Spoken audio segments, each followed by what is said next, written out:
There we go. Perfect. All right. For those out in Twitch land who may have saw, I might have forgotten to log into the stream for all of you guys to see what's happening on the screen. So, apologies. But we're good now. Y'all should be able to see. Y'all should be able to hear. So, let's go straight into episode 6 of Troubles of Otari. Quick breakdown of what happened last time. Our adventurers had just finished clearing out the fishing camp. Brash went with Darlock to go kind of get it set up, while our adventurers took to a different, we'll call it a hook. Somebody needed some help. We had a missing delivery girl, and Postman was getting a little worried, so our adventurers took off to figure out what was going on, visited all the places that she was supposed to make these deliveries, but unfortunately nobody knew where she was. Eventually our adventurers headed down the path to where she was supposed to be coming from and found a statue that looked eerily similar to the descriptions that they had heard. Couldn't tell for sure if it was her or not, but it had these similarities. It was a centaur. She was not small, so a lot of confusion as to why people kept calling her small or little. She was large. However, as our adventurers looked around, they were jumped by a basilisk. And a couple of lucky blows from the basilisk quickly took down Garrick. But our adventurers fought back, fought strong, and eventually vanquished this evil monster. They did a little medicine recall or history recall and were able to remember that if you take some fresh basilisk blood and apply it to someone who has been petrified, that would unpetrify them. However, they also looked more closely at our friend who was missing a good portion of their flanks and legs and realized that might not be the most ethical decision to make, as even though unpetrifying her would solve that issue, she would most likely still be dead or dying. Our adventurers headed back real quick to Otari, rested up, and then came back to investigate, looking for the packages that they weren't able to find. A couple 100 yards off the road, they did find a clearing, a little small clearing, with a few kobolds huddled around some sort of object. It was hard to see. So our adventurers stepped in. The kobolds tried to fight horridly. I think only one kobold even really got to react to this ambush, and they were dispatched with relative ease. Our adventurers were able to open up the package and find that it was the missing items off of the statue that need to be delivered. And that is where we stand right now. So I'm going to turn it over to you guys. What would you like to do? You have to deliver those deliveries, don't we?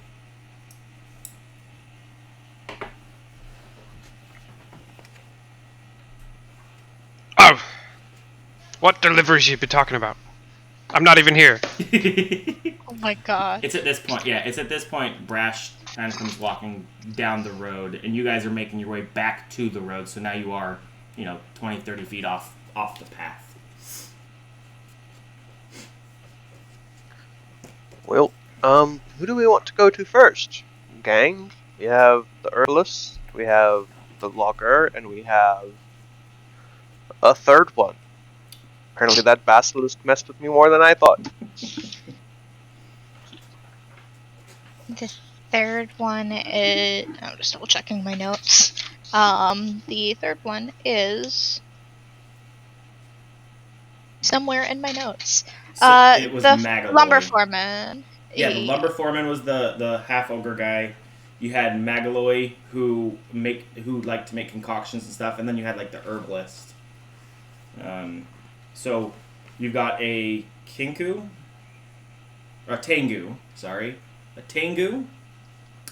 who's looking for their delivery so that she can make I believe it's like a potion. You've got your half ogre guy who was supposed to have a delivery from a friend, and then you had the herbalist dude who was held up in his closet from the stinkweed monsters that followed him back from his latest adventures, and you were able to dispatch them and rescue him.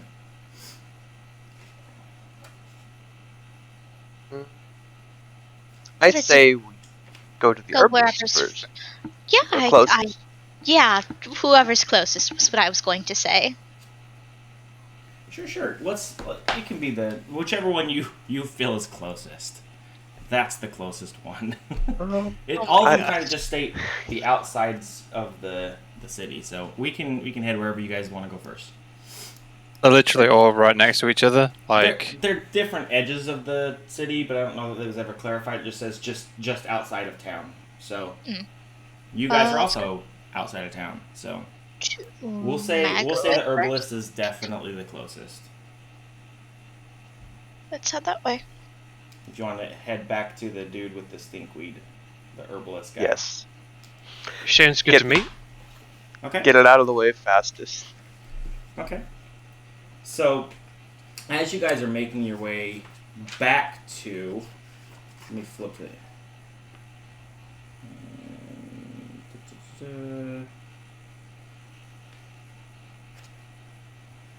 Here we go. Okay. Yep. As you guys are making your way back to the herbalist, you're met on the road by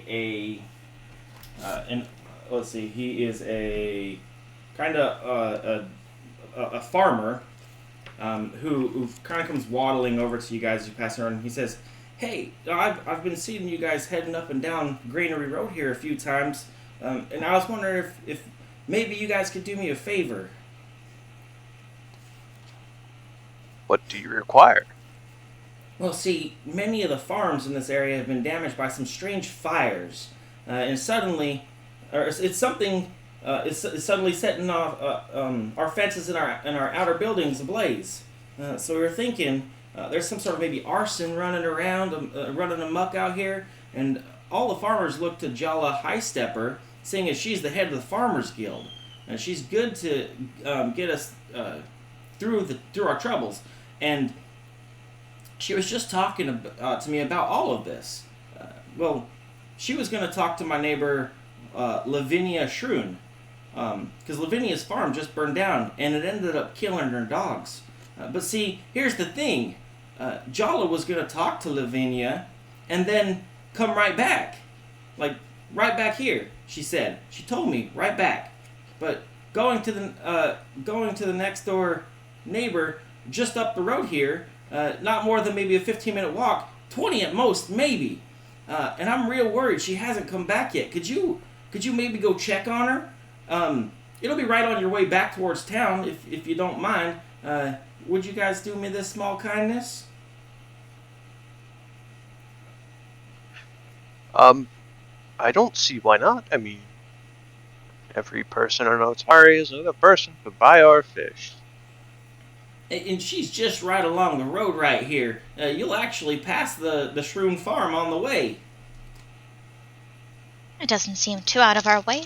Of course we can help out for sure. Oh, thank you. If you hear anything, maybe just kind of keep an eye out for Jala. She's supposedly trying to figure out, what's going on with all these fires. But be safe, because pretty confident there's someone nefarious behind it. When you say nefarious, what do you mean? Well, I think these fires aren't random. I think they're targeted. They're going specifically after the farms. That's why we sent Jala to look into it. Like I said, she's the head of that farmers guild.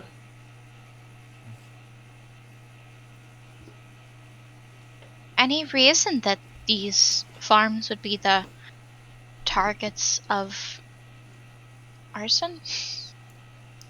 Outside of furthering competition, it could be a competitor, but I don't know, honestly. Jala would be the one to ask. All right.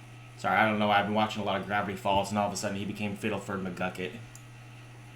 That's what I was thinking. I don't know what happened. This is just like in Gravity Falls. Sorry. I don't know what happened. Anyway. This guy's name, he introduced himself, by the way, as Henk Varlin. So HenkVarlin. Henk, like Hake, but with an E. Henk Varlin. And Henk says, well, thank you so much. I'm going to get back to my farming, but good luck to y'all. And he waddles away, getting back to his fields and crops. Well, it seems we're going to have a very eventful day. Hopefully this is just normal people and not something that can turn us to stone. Or, set us on fire, because that is getting quite old. It's okay, I can put a cloud to put anyone out if needed. Nice. Wonderful. Alright. So, as you guys continue your way back to Otari, like Henk said, it's not more than 15, 20 minutes based off of your speed. Astropy, Astropy, Autostropy. Are you walking?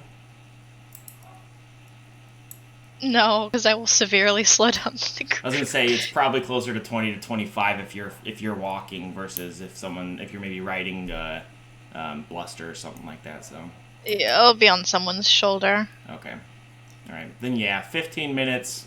Let's 20 at the most. You guys walking down do make it to. Let me bring this puppy up. Where you at? There you are.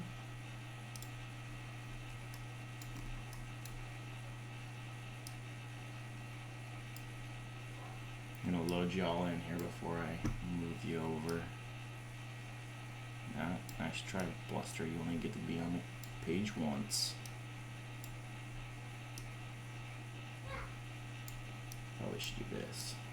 There we go. Alright. Activate. Am I?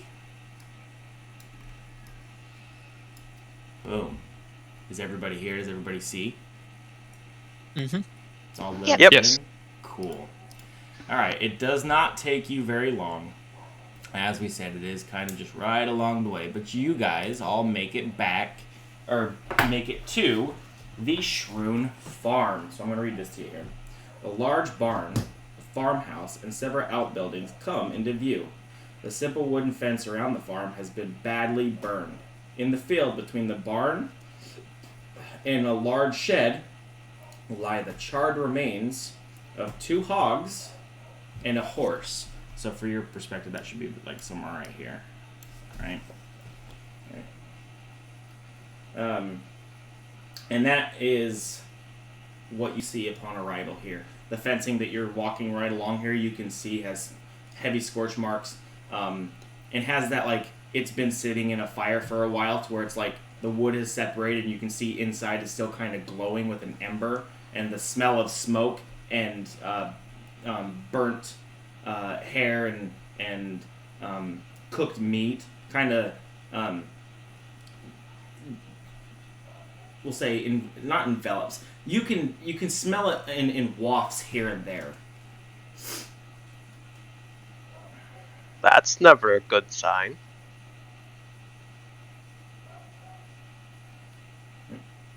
What would you guys like to do? Where are we sniffing it from? Just right where you are. The fence here, you can definitely smell some of the just burning wood. Typical, like almost campfire-esque type smell. Over here you see. Actually, why don't real quick, just everybody give me just a general perception check as you're walking into here, because there may be something else you. Oh, okay, easy. Yeah, easy. So for Brash and Garrick, absolutely no problem. And Asterapy. You guys have no problems immediately, like, uncovering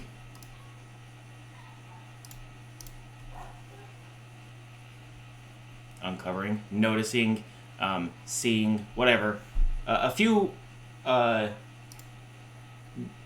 creatures, we'll say, kind of clawing and working their way at this particular door over here. Now, over here was the obvious hogs and horse that everyone can see, and very quickly it became obvious that these creatures were over here. Now, they're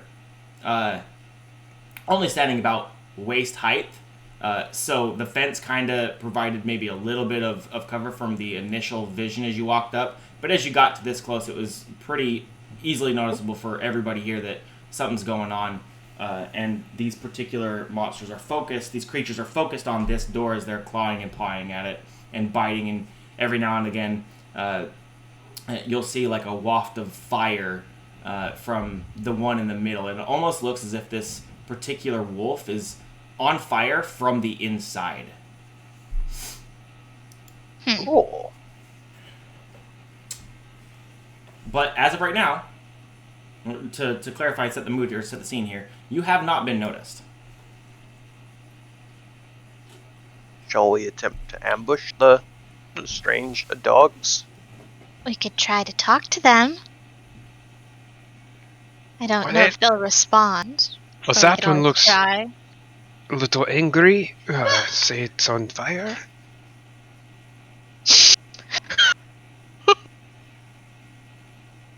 No. You know, just a little bit. It looks a wee bit mad, yes.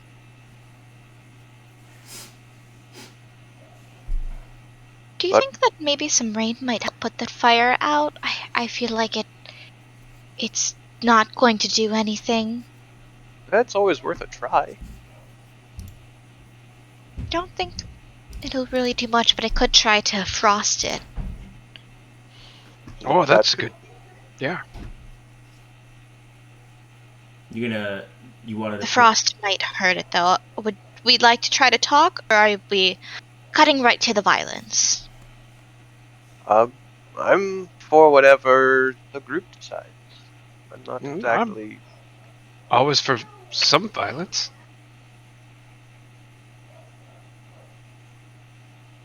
Brash, it appears you'd be the deciding vote here. Anybody got a coin? Yes. He'll hand you Brash guys are a gonna coin. stop to flip a coin. It All looks right. like it. Heads, or one. It is fight. Tails, it is speak. Alright, roll me Oh, I did it wrong. a You have to put the R in there. yeah. You need the space in there. Yeah. I give up. I think it's It's this. the space Space. after. Oh yeah. It's the space after the yeah, R. Yep. There you go. That sounds like attack to me. It's a Garrett back- did it. Oh, it's a slash. I'm so sorry. Wow. It's okay. You got it. You got it. It's Yes. there. Yep. I see a 1. Yep. That one's attack. Okay. So, you want to just we'll begin combat then, and you guys can have we'll call it. It's not surprise round, but you guys will have 1 round to act before they take their turns. Sweet. Okay. Yeah, that sounds Boom. good. Let's go ahead and roll for some initiatives. My favorite. I keep putting. Initiative. Oh, good. It didn't do it. We're fast. You guys were ready to act. Nice. Anything for violence, I guess. Oh my goodness gracious. Oh my goodness gracious. That wolf was faster. The both the- wolves were the ready to nor- go to. The normal wolves were like, "Ah, we saw this coming from a mile away in the hill," and I was like, I'm busy Yeah. barking. I would have popped this out, set it here, and we're good to go.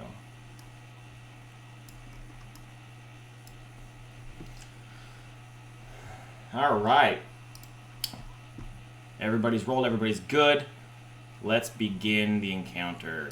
Dun-dun-dun. Now, like we said, Wolf 1, Wolf 2, these guys here, they're preoccupied with the door. They're clawing at it, pawing at it, not paying attention to anything that you guys are doing for this particular round. So you have 1 round to act before the wolves will. Go ahead, Kuroda. Kuroda. Speed of 25, so I can get there with the 1 move. I can get there with the 2nd move. He's just channeling that Chaldera energy in his whee. Nice. And then he is going to, since he is right there, and we'll go before him. This is a bit metagamey, but he's going to enter his dueling parry. Awesome. Ready to act then on his next turn. Exactly. Perfect. And he's got the +2 AC. Perfect. Okay. Those are all your actions, correct? Yep. Okay. Therapy. I am going to try not to sneeze real quick.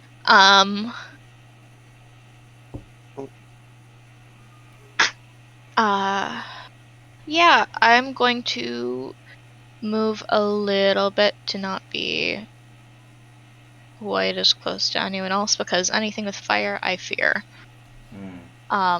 Target the flaming little friend with a ray of frost. Nice. That will, without a doubt, hit. And you're targeting this dude here. This is specifically cold, and we are... Ooh, so here's my question on weaknesses. If they're cold, if their weakness is something like, let's say, cold, I don't know, as an example, theoretically, hypothetically, whatever, and Cold let's 5. just say it was 5. You Like, add add 5 five to to the this? damage. Yeah. Easy. Okay. Then what I need to do is just edit this dude like this then. So we're going to go apply the damage. Boop. And then we'll subtract 5 more. There. I think you hit half. You hit half, yeah. Lies! Okay, you're right. It's in it's in the log. There you go. Yeah. Right 'Cause there. it's very easy to look at this and go, I can see the numbers. So yeah, you're right. I don't want to spit out numbers because then it gives you guys an Essentially, it should have taken 13 damage. Yeah, he did. It did. It took 13 damage. You are correct. That I don't is know my why I turn. clicked half. I looked right at it, read it, and said perfect. Yeah, Okay. exactly. All right, is that your whole turn? Yep. Okay, Garrick, it is your turn. He's gonna run up, gonna like do the whole like hands on fence and leap over it, Mm-hmm. and then he's going to flurry against this wolf.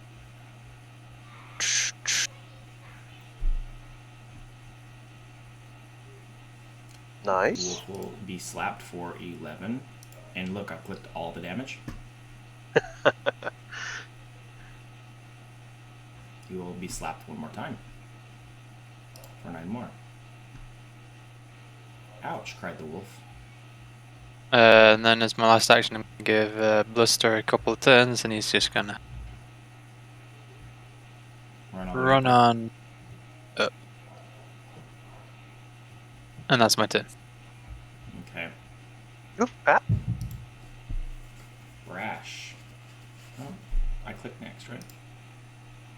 There it goes. Okay, Brash, you're up.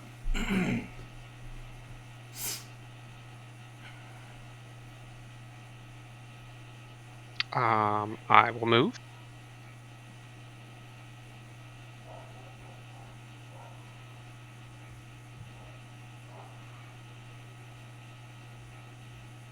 $35. Yep. So that's 1. Do you have panache? Good point. I don't yet, or says I do. So hold on. I can remove that if, yeah. It says it has an unlimited duration. I don't know if we ever used it the last time you had it. Well- Panache lasts a minute. It does. But I can activate it really easily, so give me just a second. Cool. I just removed it, so you will have to activate it because I just removed Ah! it like a fun person does.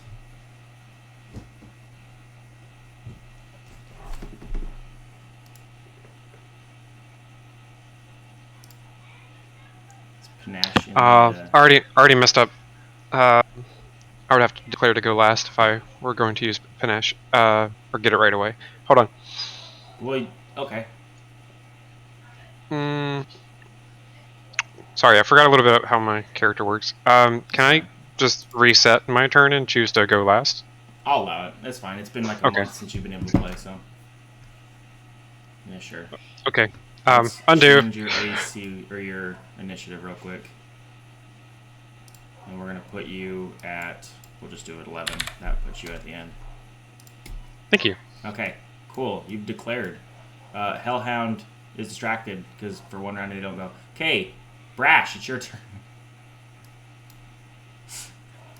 What do you want to do with your now panache? Okay. Now you move. Oh, this is gonna look weird on the map. Sorry.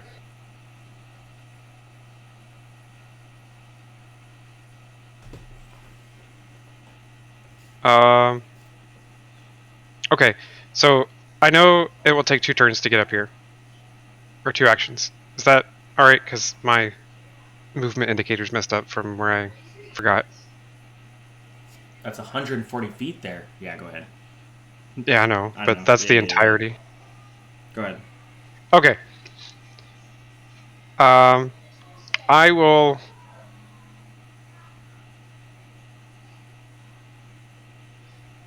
choose to finish off the one that's almost dead. Do it then. You won't. Wow. Oh. Yeah, you I will. think he might. There's a He small might. Excuse me? Hit that critical on the right there. Oh, okay. Crack. Ouch. The chain slaps down on its now corpse. That's my turn.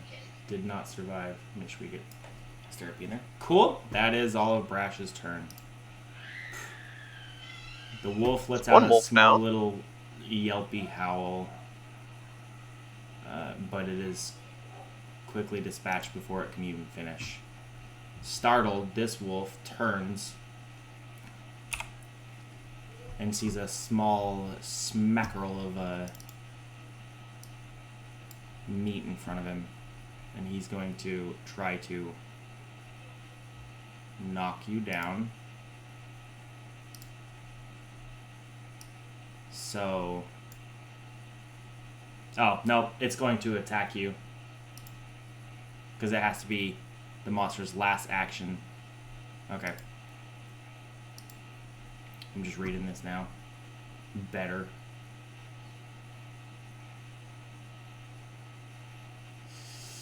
Boom.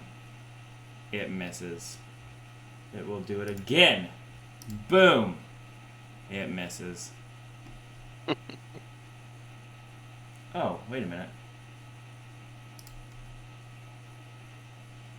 No, we're good.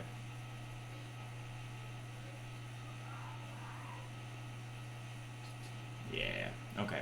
Then with its final, I guess it's just gonna try one more time. Not much I can do. And that's the wolf. We're back at the low rolls. Here we go. Kuroda. Alright.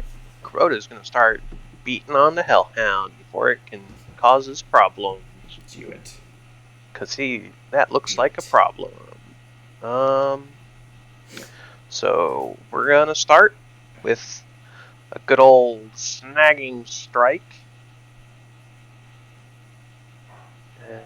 Strike her.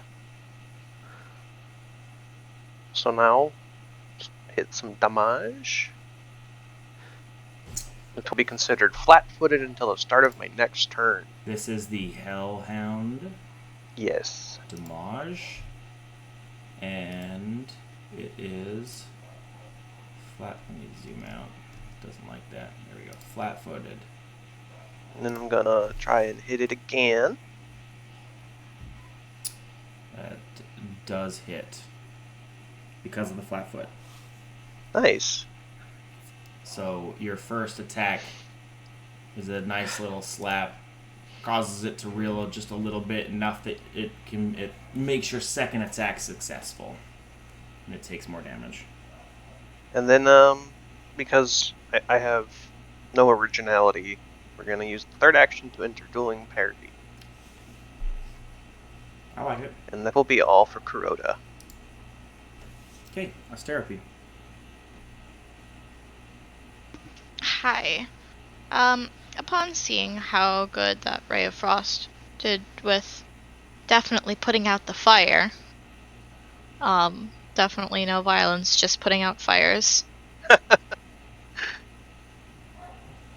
Gonna try to put out some more. Maybe not put out some more fires. That unfortunately does miss. And what is? I will go ahead and give Brash a good old guidance for my third action. Brash, you feel guided.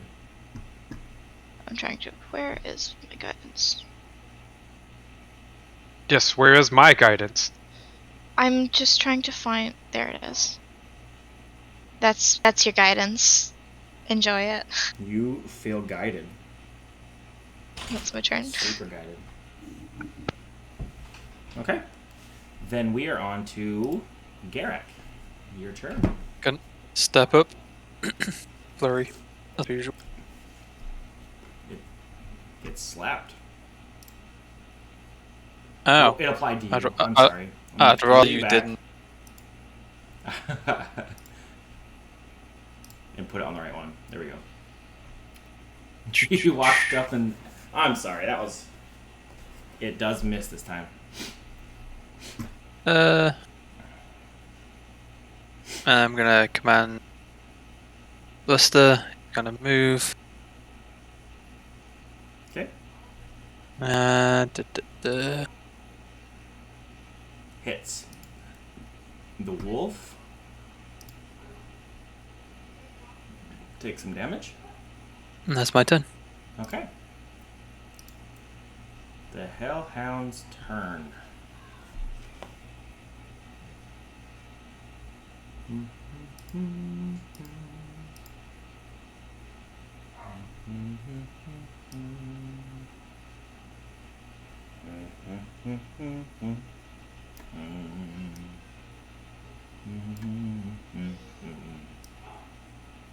I don't think there's a way for him to get 3 of you. Can it be any square, like including this one? It seems a bit weird. Yeah, I agree. If it's the back one, it's kind of like he's breathing No. this way. It can. It has to originate from Any corner. the corners, I believe. But I didn't know if it can go across his body is my only question. Yeah, it just has to originate from one of the corners of it.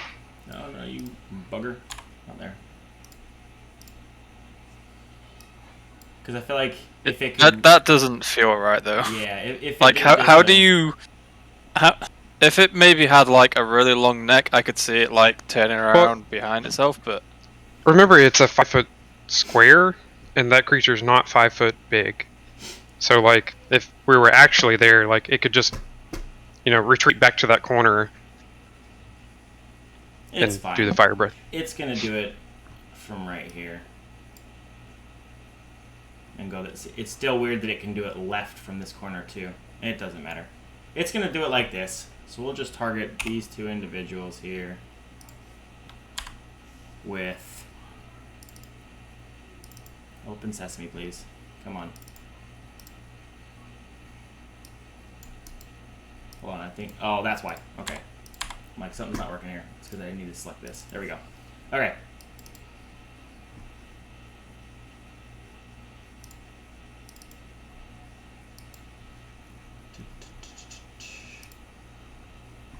So, in the cone, I need you guys to do the basic reflex save, if you see that there. Kuroda, you succeed. All right. Easy. Then you will take half damage. So click on yourselves and then click the half button to apply half. And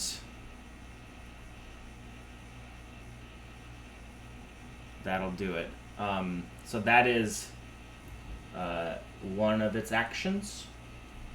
With its next action,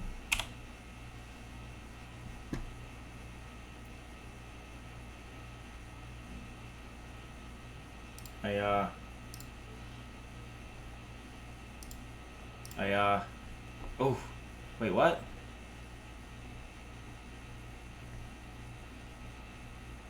Oh, it just rolled 20. Okay. I was like, that, okay. On its last little bite here, it does manage to crit. And the damage is... Oh my... Ah! Jeez. That's Oh my all God. my health. Oh my No. god! That can't be right. Hold on. Something's got to be wrong, right? No, that's not wrong. That's Just look at No, its dice. it's Is that... only supposed to be able to do... It doesn't... Does it double the dice or double the piercing, too? You should be able to see the dice. So if you It click on. doubles everything. It Yeah. does double the...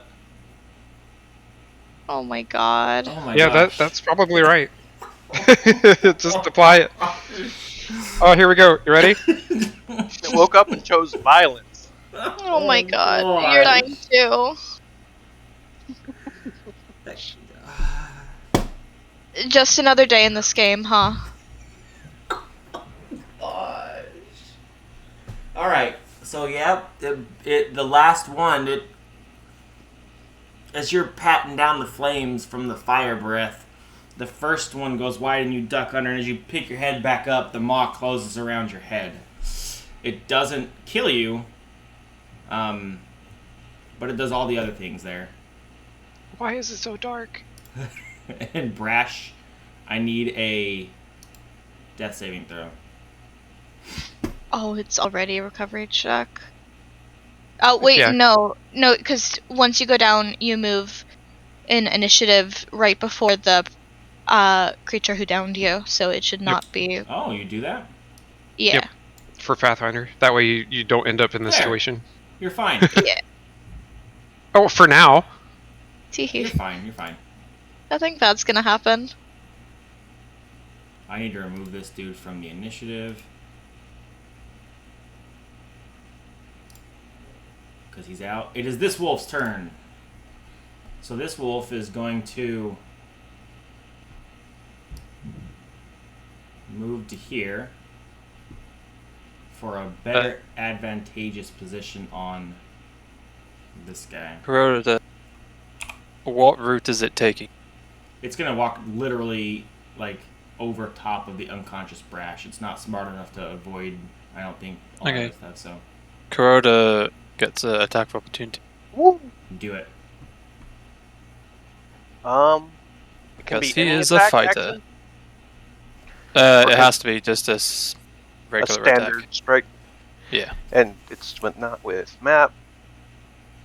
You Wow. do not hit. Yep. So it moves over to here. Oh, I targeted myself. I mean, Oh, that's- I don't, don't think think 13 would have hit, but Let me check. No, it would not Okay. have hit anyway, so we're fine. Okay. And then for this particular instance, you have flat-footed, and it's going to attempt to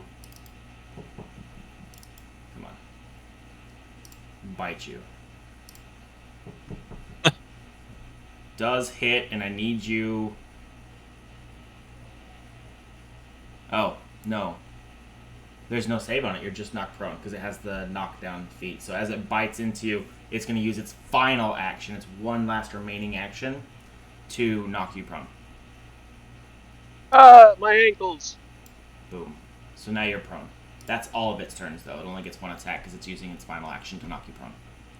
you need to roll damage. Oh, yeah. Heh. I was excited for the prone part. There's your damage.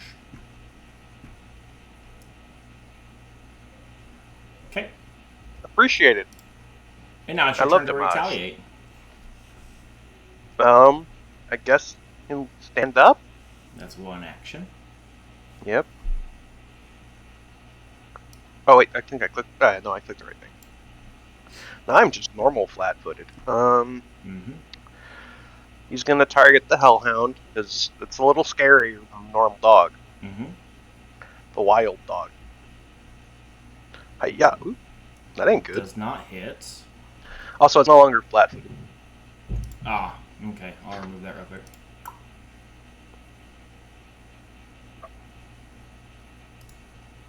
Boom. You'll try again. That does not Wow! hit. Okay. This is. Mm. This is the. And then I'm gonna dueling parry, of course. But this do is you the. have that? That's a fourth action, right? Oh no, you're right. That'd be a fourth action. Okay. Nope, I cannot do that. Whoops. That's fine. This is the beginner module taking revenge. Like, how dare these veterans of PF2e play?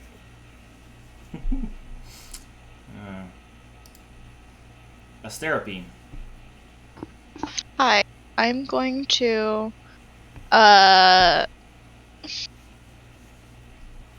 which one should I do? I'm going to take a little bit of inspiration from the Hellhound and try to friend on fire with a little produce flame. Okay. You're hitting him with that? Wow. No, I'm not hitting him. Okay. Well, so, remember, because I keep forgetting to actually let everybody know, you do start every game with, not inspiration, Hero point. hero point. So, everybody does have one hero point. But you don't have to use that here if you want to. I just, as a reminder, I keep forgetting to let you guys know when the session starts. So everybody does have at least one. Know that I will always do a hero point for arson. Holy Oh my gosh. shit. And the game says, "Screw your arson. Stop it. Stop it now." Dang. Alright. And then, wow, okay. Third action, I will just send a little bit of a guidance over to. Oh wait, can't guide the bear. Hmm? I was gonna say guide the bear, but the bear is too far. Does anybody have a healing potion? Brushes all of them. Because we Brushes. strapped them all to them. Okay. I have 2 in my backpacks. Yeah, I'm gonna send a guidance over to Garrick. Okay. Hello. Hello. Is that your turn that's- then? Yeah, those are 3 actions. Okay. I wasn't sure if the one was a 2 or not, so. Yeah. Then we are on to Garak. Come on, Bluster, to come on over. Giving him Flatfoot.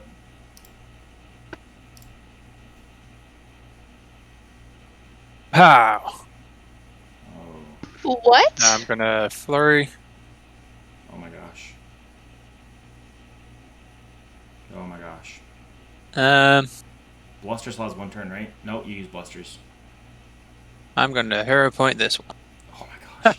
What is happening right now? I don't know. What is happening right now? There's... And I am going to battle medicine. It doesn't look like the longsword attacks are factoring in flat-footed. Doesn't matter. It's got It does. like 18, It 19 is. AC.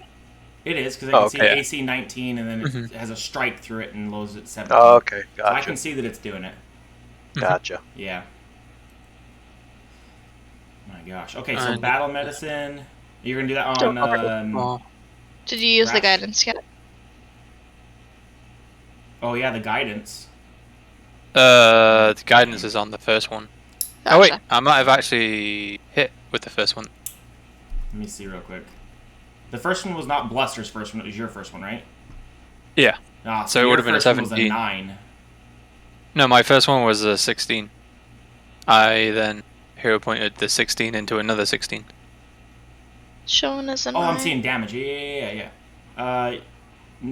I'm seeing your first attack as being made by Sparkblade was a... Oh, but you hero pointed this attack Yeah. to the other, which would have been a Because 16. I forgot I had, well, guidance for it. Yeah. So it's actually 17. What does guidance do exactly for me? Let me know. It's just a +1. Circumstance bonus. Which would raise it to a 17, which meets the AC because of the flat-footed. Okay. So I did actually hit. I didn't need to hero. But the lowest damage possible. It had 1 hit point. Of course. And Brash That's gets just- 4 hit points back. Brash, you get 4 hit points.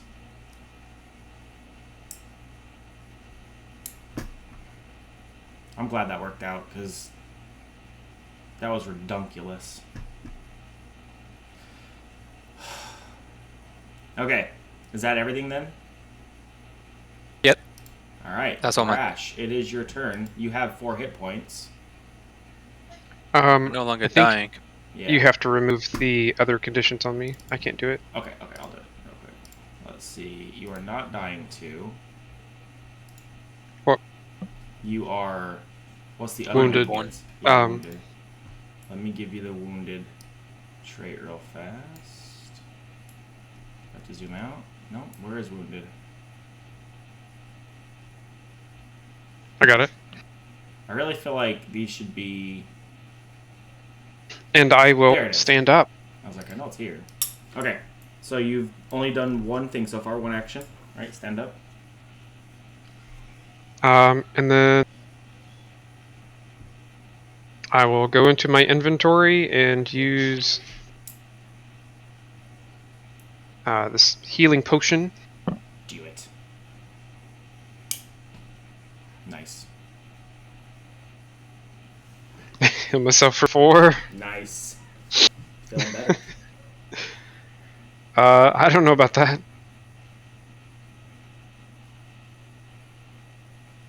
But hold on. Is that 2 actions? Or is that just 1 To action? pull out the potion and then drink it? Yeah. I don't know. Maybe. Yeah, I think because we don't get free object interactions, I think it's an action to get it out of your backpack, so I think that would be it. Roger that then. Yeah, that's it then. Okay. Let me, before I click this, let's remove participant. It is the wolf's turn. The wolf, having seen its peer fall and its alpha fall, is going to just run. And it's going That's to an take attack of opportunity. 3 actions to get the heck out of dodge. Kuroda, I think you get the attack of opportunity. If you would Yep. like to take 1 on its way out, that's up to you. Yeah, he'll give it a spanking for knocking him over. It does hit.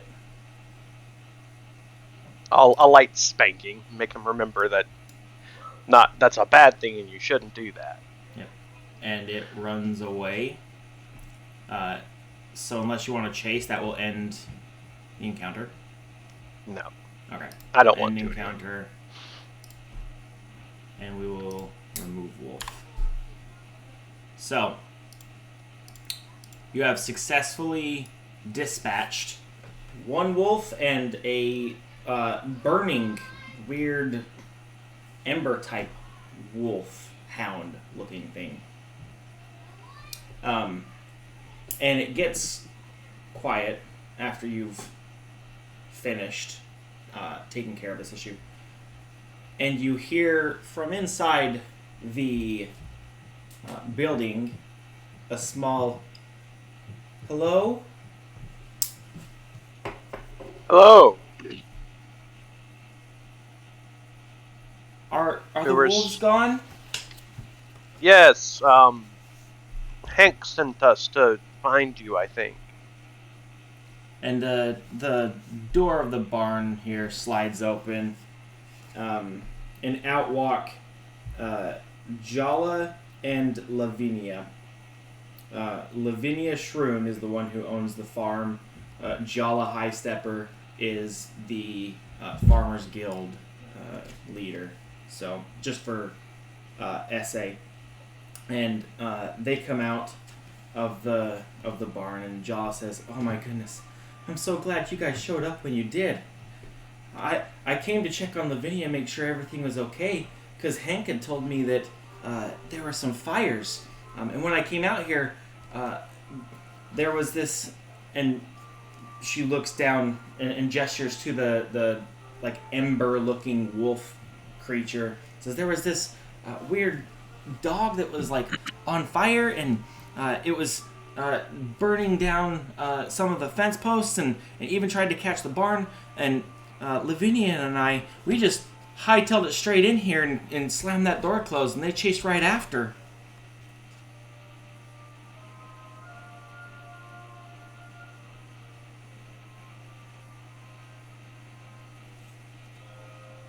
I'm sorry, are you guys hearing the... Very glad you are okay. It would have been sad to see people burnt to a crisp when we got here, so I call this a day well done, even if I do feel like a roasted chicken. Well, maybe we should have talked to them first. That coin flip didn't work out. You might be right. And Jala looks at Brash now, who is still holds some of those scars, across his head and neck and face area, just from the teeth that had gouged in from that fire bite. And you can see there's even like almost as if the bite marks as the wolf bit and then pulled, the heat from that internal temperature of the teeth almost seared those wounds closed. So he's got these burn, scratch, deep cut type looks, and Jaw says, "You know what? I've got something that might help." And she's gonna pull out a healing potion, and pass it over to you, Brash. Let me pull it up real quick. Oh, whoops. Where's my equipment? Actually, there we go. So, Brash.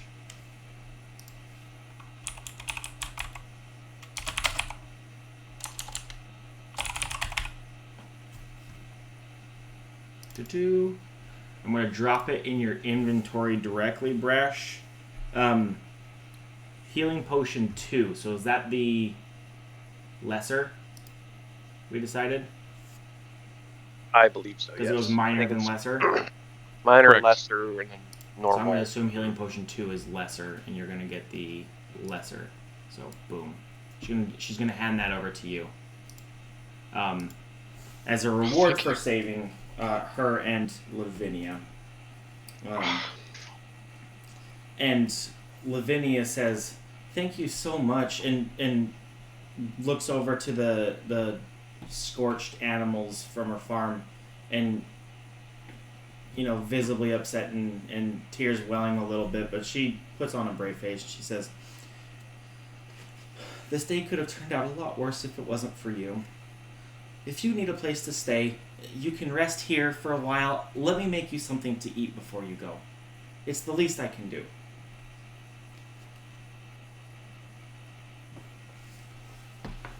And she'll scuttle off to her house, out of the barn to her main house area, and Kind of strange that she scuttles. scurries, scuttles, whatever.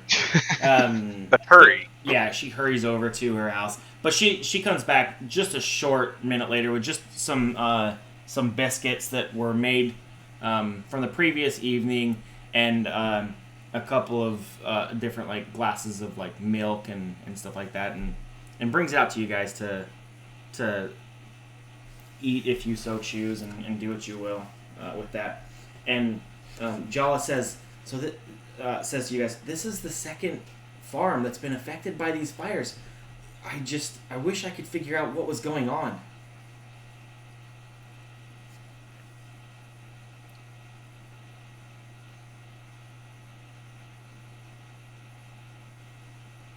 And she'll turn to you guys, away from the creatures on the ground. Turn to you guys. "I know you spoke with Hank. Have you seen anything like this anywhere else?" No, unfortunately, this is the first case of things burning down, specifically farms, that I think any of us have seen. Yeah, I've not heard of any other dog arson. Hmm. Well, I'm not sure exactly what brought about these fiery, dog-like creatures, but thank you for taking care of this for us. Hopefully this will be the last we have to hear of anything like this anymore. Hmm. And she thanks each of you, and then goes over with Lavinia to help her start putting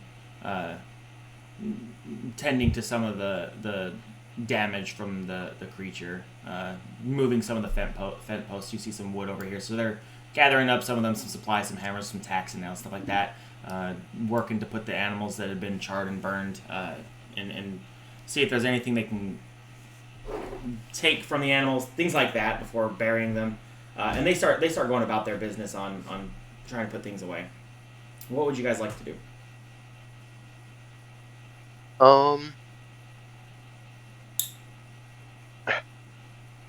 Kuroda's not very good with animals, but he'll try and help with the fence at least, Okay. just a little bit while they're. I assume the food is cooking, Yeah. all that, and Yeah. So there's a few fence posts that were specifically targeted more than the other ones, and those are the ones that need to be replaced. They're really burned out. So you, with a little bit of work, help replace some of those fence posts and things, and not more than 30 minutes later, you've replaced a bulk majority of these fence posts, and Lavinia. I would have done some treat wounds in downtime. Sure. As Go well. ahead and in that 30-minute time frame, do your treat wounds. Lavinia comes out later with like a breakfast type stew. What's the like a dumplings type thing? If you guys have ever done like your chicken and dumplings type thing, so it's similar to that. She comes out with bits and pieces of that. Good news. Brash died again. Bad news, he now has 10 health. Did you you did 8 damage to him? Oh no! Yep. And that Look at tense those for rolls. that tense on a crit. So Oh my god. I mean, it's already Question. a crit success. I He goes to dying too, and then he comes back with the healing, and it's all removed. what about his So he- wounded? Because you brought That him down. goes. You treated his wounded. Yeah, so essentially he dies, he goes to dying too, but then because he's being treat wounds, he gets the 10 health and then loses the wounded condition. So his wounded 1 value goes away The wounded value just disappears. because he already had wounded 1 before you did this. It doesn't stack. Yeah, so he goes to dying too, Yep. and then You bring he him gets back. healed, and then it removes So- all of it. You put Brash into like a medical coma type thing where you induced coma, I guess. You do have to bring him down to unconscious again in the dying status. But you bring him back with 2 extra hit points than before. The risky surgery is claiming more bodies. Let me give him 2 hit points. Success. It works. This is for Astro. Of course it is. Critical success. Yep. When I needed like 12, I needed 8. And then this is for Kuroda. Oh dear. You just hurt him. My god. I'll hero point it because I can. Alright, sure. Can I not? Oh, stupid. I took off the hero point and then I was going to use the. Haha! Ooh, so what was almost a very dangerous slip of the hand actually is handled professionally. These rolls are terrible. Except for the person that didn't really need much healing. Yeah, exactly. You. Oh. You also so, take 2 damage. Blue Man, I'm not sure if you heard what happened while you were gone. Yes, I feel slightly better. Okay, good. You did die, but you did get Yes. better. Well, of course. I trust your expert hand. Kuroda needs to take 2 damage Needs to take 2. Got it. because of a risky surge. It's been done. There you It go. has been done again. I just set you to 26, so Needs I to was go at up 2. 30. Yeah. I just, I was at. So he needs to go to there you go.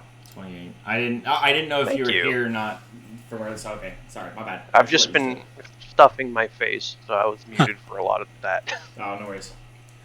So, yeah, Lavinia comes back. She gives you guys some of the like chicken dumpling type, almost breakfast-esque type, not stew, but yeah. And pours each of you a bowl. I say breakfast. It's not breakfast. It just has biscuit in it, so it's technically a lunch, and it is about lunchtime. But she comes back, gives you some food and stuff, and thanks you again.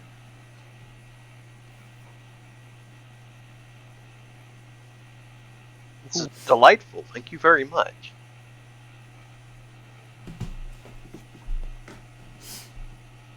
Yeah, and actually, why don't you guys give me one perception check, just everybody.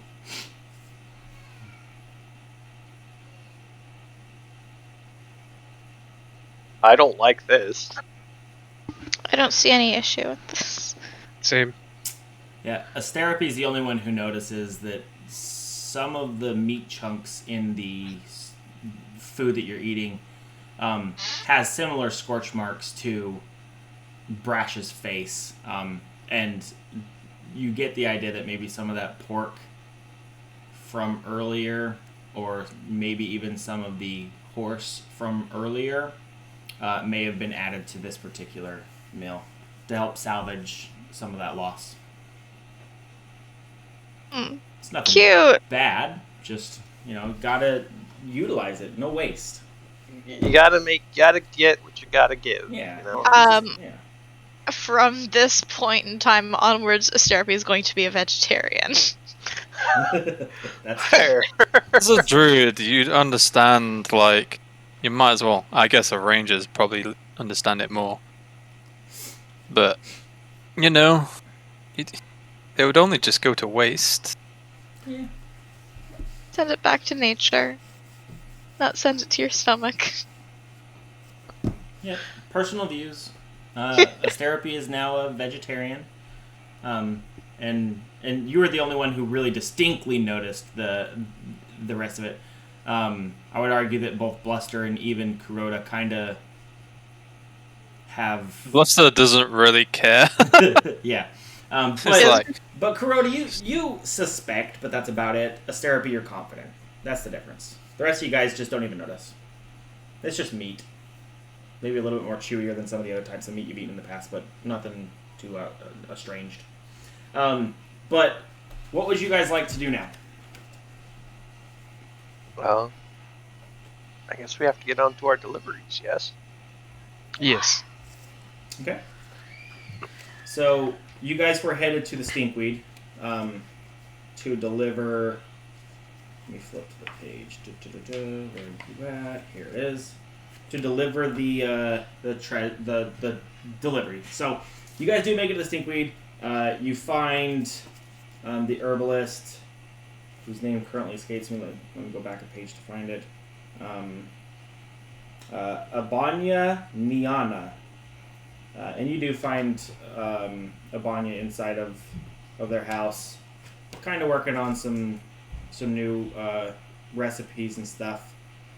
And as you knock on the door, they open the door and invite you in. We can move you over to the page if we want. Let's move over to the Stinkweed.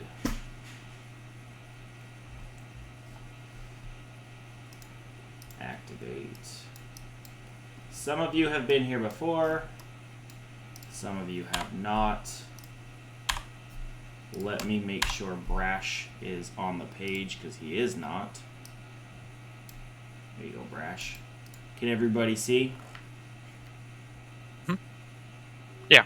Good. Okay. So you make it to the stinkweed. Inside, like I said, Abanya's just doing their thing. Kind of cleaning up still just a little bit some of the mess from yesterday's incident that you guys were able to resolve. And they welcome you in and say, "Oh, welcome back. I'm so glad you guys are safe. Did you figure out what had happened to the courier?"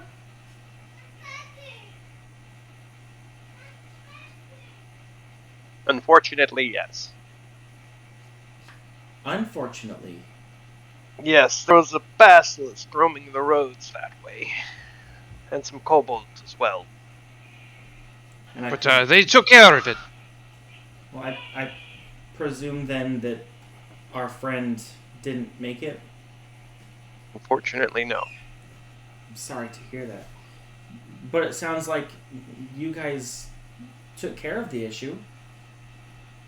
Yes, we handled it quite well, in fact. Well, that is reassuring. Come in, and they'll invite you. He slides out of the way and invites you guys in, so you're not... Disregard the T on the ground. It was built into the template. There is no trap there. T for entrance. Entrance. Entrance. So,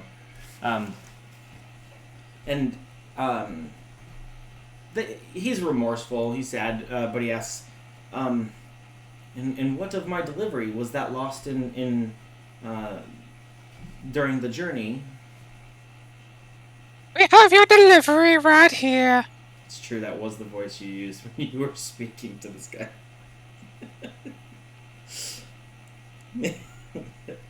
And Abanya takes the opens it up, and it's Thuvian herbs.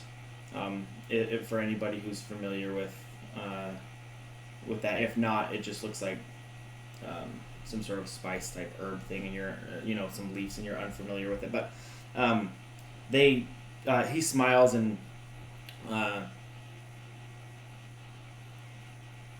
runs over to a table over by his bed, kind of lays out his stuff, pulls open a drawer and brings back, comes over to you guys and says, "You know what? Here, thank you for delivering my package." And he hands you guys a bird feather token. Let me pull this up real fast.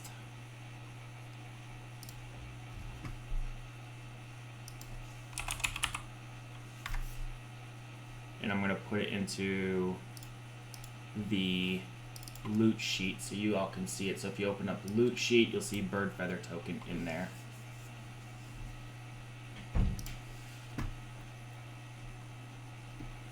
And anybody who would like it can claim it.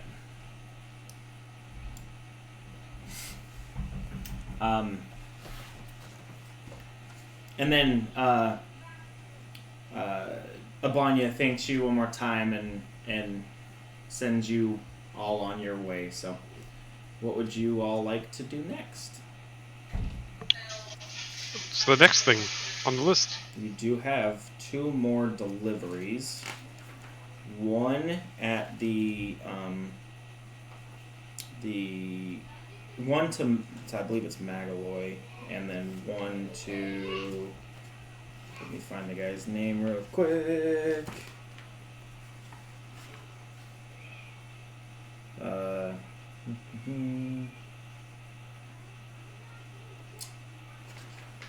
is this guy's name? Oh, here we are, Clort. So you got one to Magaloy and one to Clort. So which one do you guys want to do first? Also, whoever wants that bird for that token, it's in the party sheet. Feel free to claim it.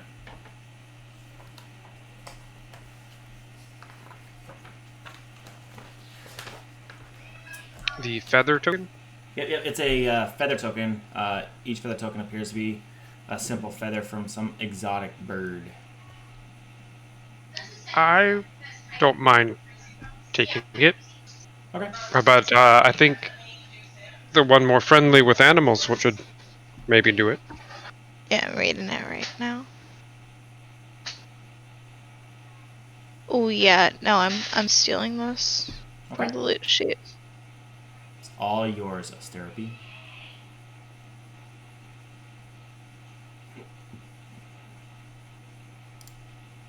Cool. Okay. So, where would you like to deliver next? Like I said, you've got 2. You can take it to either Magaloy, or you can take the second to last package, or whatever. There's 2 packages left. To Clort. Those are your 2 last deliveries. Oh, whichever one's closest is the one I choose. Or are they in opposite directions? Because that matters too. For the sake of speed, whichever one you want is the closest. It's fine. Clort. Clort it is. Okay. It's now getting a little bit later in the evening, and I say that it's not sundown quite yet, but you've hit almost dusk, so it is. You're getting to where you're getting to those like kind of darkish hour, but it's not dark. You guys can see just fine. We're not there yet. So sun's still up, but not a lot. All right. You guys make it to Clort. And as you walk over, you know it's loud. The water's rushing through some of those bigger fields or bigger pipes and like the flumes and stuff. And Clort comes over to you guys and says, "Oh, welcome back."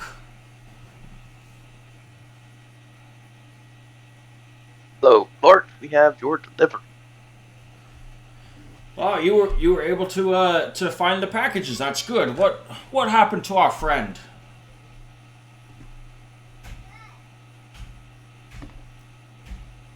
Unfortunately, she was frozen by a basilisk, and then robbed by kobolds while she was frozen. That is unfortunate to hear. I haven't seen basilisks in these areas for I don't know when. And let's move you guys to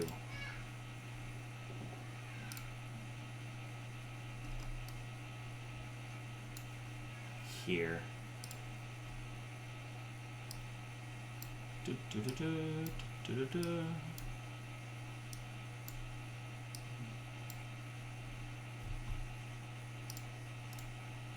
Boom.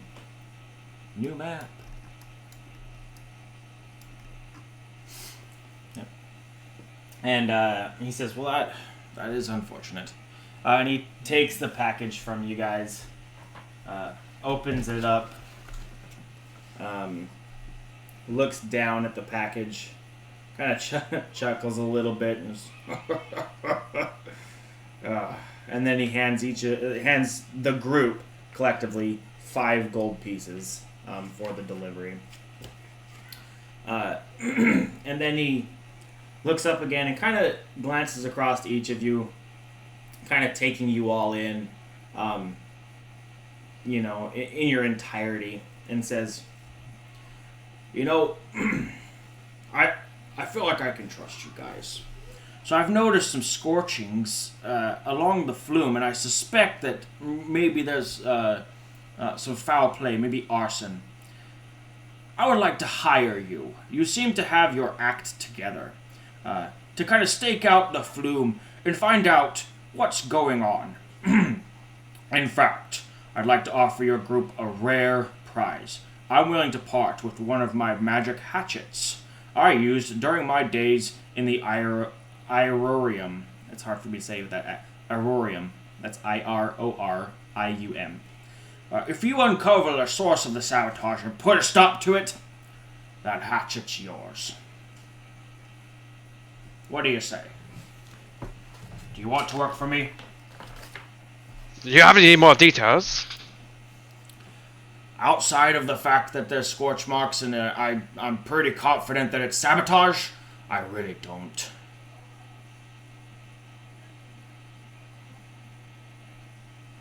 You all think it's similar to the scorch marks we saw earlier? Possibly. Scorch But we would marks put money on it. earlier. There were some farms that have been burnt down recently. So maybe it's less about arson and and perhaps just a wild beast. Heaven forbid if there are basilisks in this region, and we've already dealt with a dragon, as I'm sure you are aware, then who knows what this could be.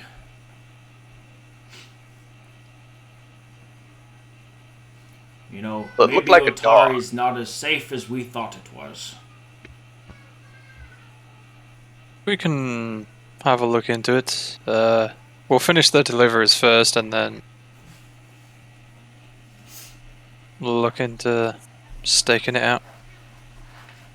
Fantastic. First, let me show you where the scorch marks are appearing, and maybe you can start your investigation or stake out there. And he does. It doesn't take more than like 20 minutes down the flume.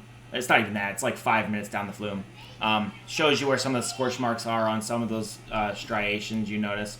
And so if you go towards like the bottom-ish area of the map, you'll notice like on some of these here, the big, giant, structured logs that are coming up. They have a lot of scorch marks on them. The flume itself has a few, but it seems like they're maybe trying to go for some of that foundation down that area. So you don't, it doesn't take you long. You get there, he shows you where it's at. And then he says, I really appreciate your willingness to step up and help me out with this. And he takes off to go head home for the evening because it's calling hour and he's done. He's going to go get a drink or something. I don't know. He's out. I guess we hurry on over to the last delivery then, and Sure. So you head to Magaloy? Yeah, that makes sense. Okay. So you make it to Magaloy, and so to give you an idea, I don't know if I remember reading this off right. Magaloy is a elderly Tengu. It's like a humanoid with distinctive crow-like features. So as you approach them, they do have that like crow-like appearance to them. And Magaloy says, "Welcome back. Have you managed to find my package?"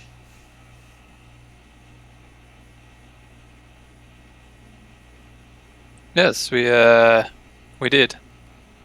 Awesome. And holds out their hands and you guys hand it to them, presumably? Yeah. Cool. They open it up and you see inside there is a like a what are these? Like a spicy type pepper. And then 2 doses of a capsaicin, CAPSAICIN tonic. Yep, capsaicin. Yeah, It is what capsaicin. makes spicy things spicy. Yeah. But for anybody who's at least familiar with it, it doesn't look quite complete yet. But anyway, Magaloy says, "Thank you for bringing me my items. This is very important. I'm able to hopefully make a few tonics out of these. But if I may, you seem capable. Would you be willing to do me a favor as they hand over the 10 gold pieces for delivering the stuff to you guys? So you guys get 10 gold pieces to distribute amongst yourself. I don't know if you already did the 5 from the previous." I mean, I'm fine with just leaving it in the loot for now until someone needs gold. Okay, I'm going to put 15 in there for now because that's what you've gotten between the 2 individuals is 5 from the orc and 10 from the from Magaloy. So, Magaloy says, "You seem rather capable. Would you be willing to do me a small favor?" Depends on the favor. Haha, wise. Actually, about an hour northwest of town, there's a field in which these particular mushrooms grow, and I'm looking for them. They're kind of rare, but they're a copper cap mushroom, and I need them to finish my latest beverage experiment. Would you be willing to gather these for me and bring them back? What's in it for us? I'll tell you what. If you can bring me back these copper cap mushrooms, I'd be willing to give you 2 of these experimental tonics that I'm going to finish using these particular spicy peppers that you have delivered to me. You are making a drink out of spicy peppers? Well, it's part of the ingredient itself. It's not necessarily a drink out of them, but yes, I will be using them to complete this hopefully positive beverage. That sounds interesting, at the very least. Why not? Yeah, if we're out that way, we will definitely take a look. Fantastic. Yeah, we're currently doing something for the lumberjack. So we'll probably get on it tomorrow or the day after. Sure. Helping out Clort, sure. So let me kind of detail where it is exactly, and she does take the time to tell you that it's at a place called Slab Hill. Slab Hill is about an hour northwest of town, and it's a pretty not popular. It's a pretty distinct landmark.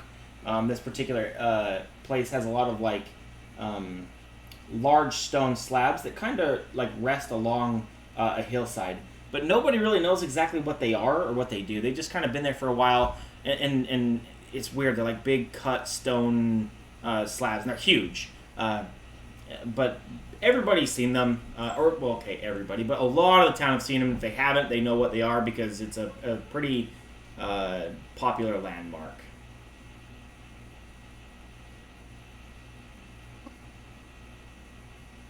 I look forward to seeing this strange landmark. Yes. But it's interesting.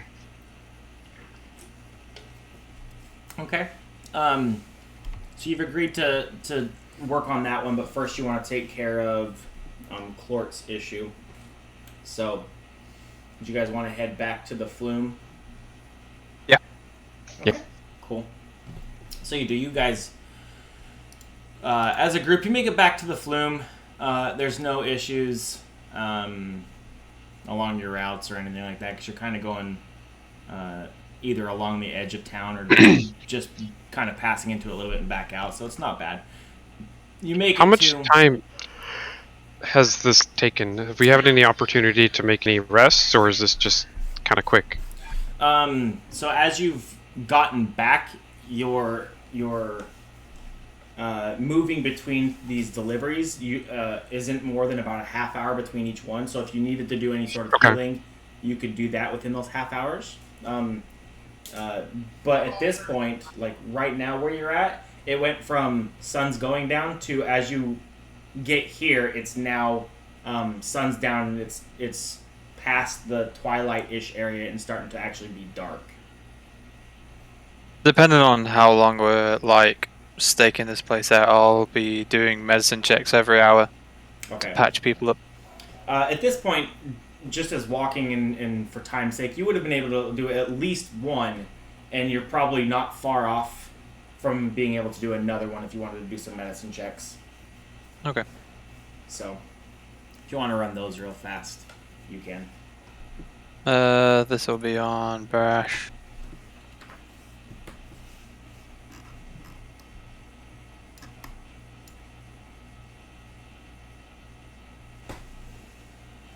Take 4, heal 16.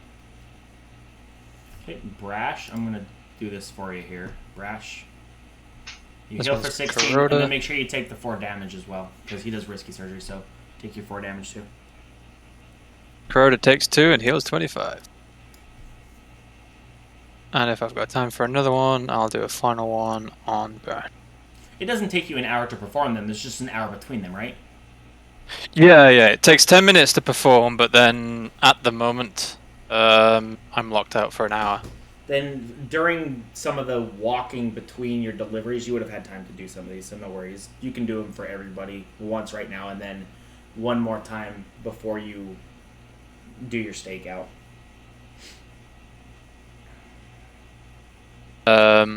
So Brash takes 3, heals 15. Okay, we'll do. He stepped away, so I'll do it for him.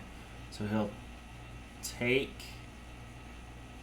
Let me make sure I click on him properly. Take 3, but heal 15. Yeah. Okay. Okay.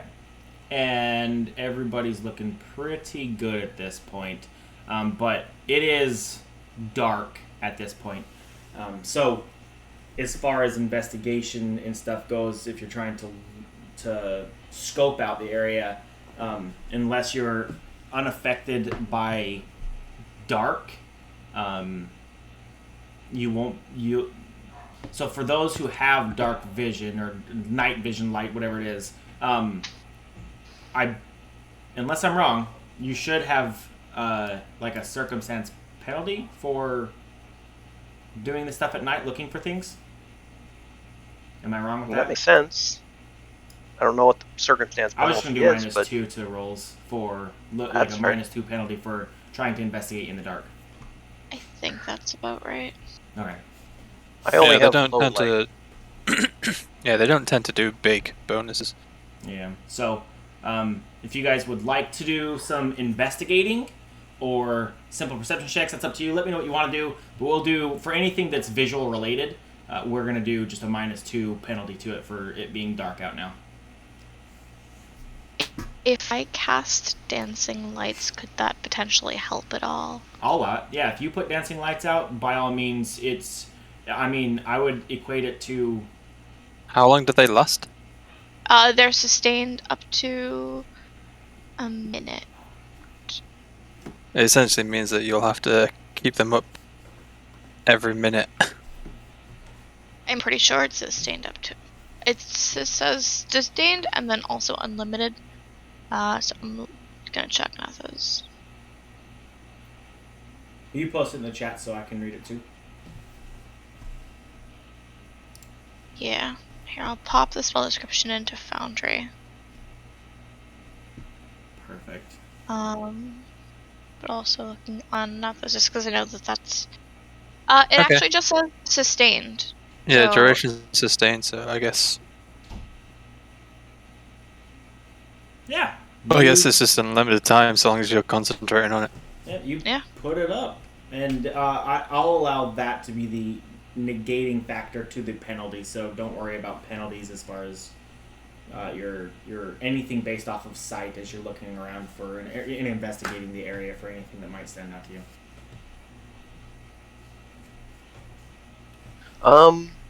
Yeah, Crone will take a gander around. Okay. Yeah, have a quick look as we get here, and if there's nothing here at the moment, Garrick will go into like a tree. Okay, remember that we're down farther in this particular area when investigating. Okay. As this is where the scorch marks were kind of detailed out. So this, so investigating, I would assume would be somewhere in like the general this area-ish. You can go all the way up as far as the flume you want, but this seems to be where the bulk majority of this previous damage was done. Let's see. Kuroda and jeez, okay. Asterapi and Kuroda, you guys each of you don't seem to have any issues while looking around here. The scorch marks are eerily similar to the scorch marks from the farm, in that the way that they were applied to the wood looks the same, almost as if a burst of intense heat hit one area and then it spread. So it doesn't look like it was a slow start and it kind of burned evenly. It looks like it was like a blast of some kind. For Garrick, while they're investigating the burn marks and finding these parallels, you do see, or you and with the help of bluster, you find comings and goings. You can't identify anything from it necessarily, as like definitely a human or definitely an animal. Nothing stands out as a print, but you do see like kind of a path that looks like it's been used, or shrubbery that's been, a couple broken branches. It looks like something's just passed through that area in the past, not recently.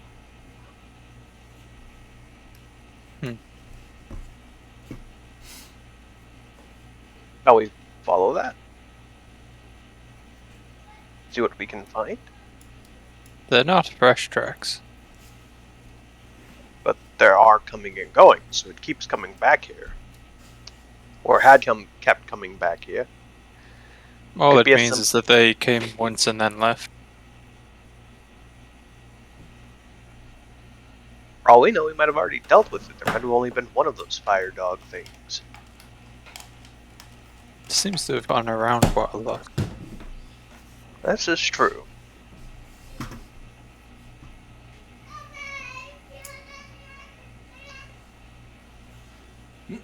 So what would you all like to do? I think there's really just a couple options.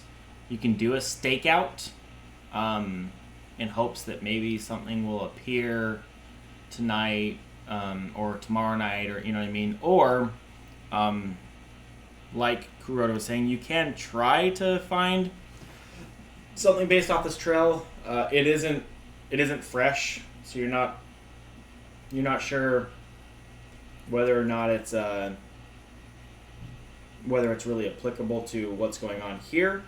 It's hard to tell. The scorch marks were recent, based off of what's his name? Start the T, dang it. No, Clort.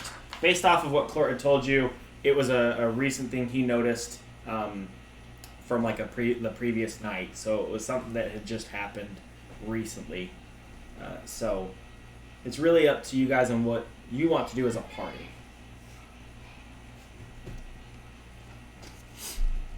I'm okay with either option. Staking it out could be more beneficial if we'd like to take a rest, or we could just try and follow it. We probably don't want to follow it at night. We'll most likely lose it due to the darkness. So we just stake out for the time being, and if nothing turns up tonight, follow the tracks in the morning.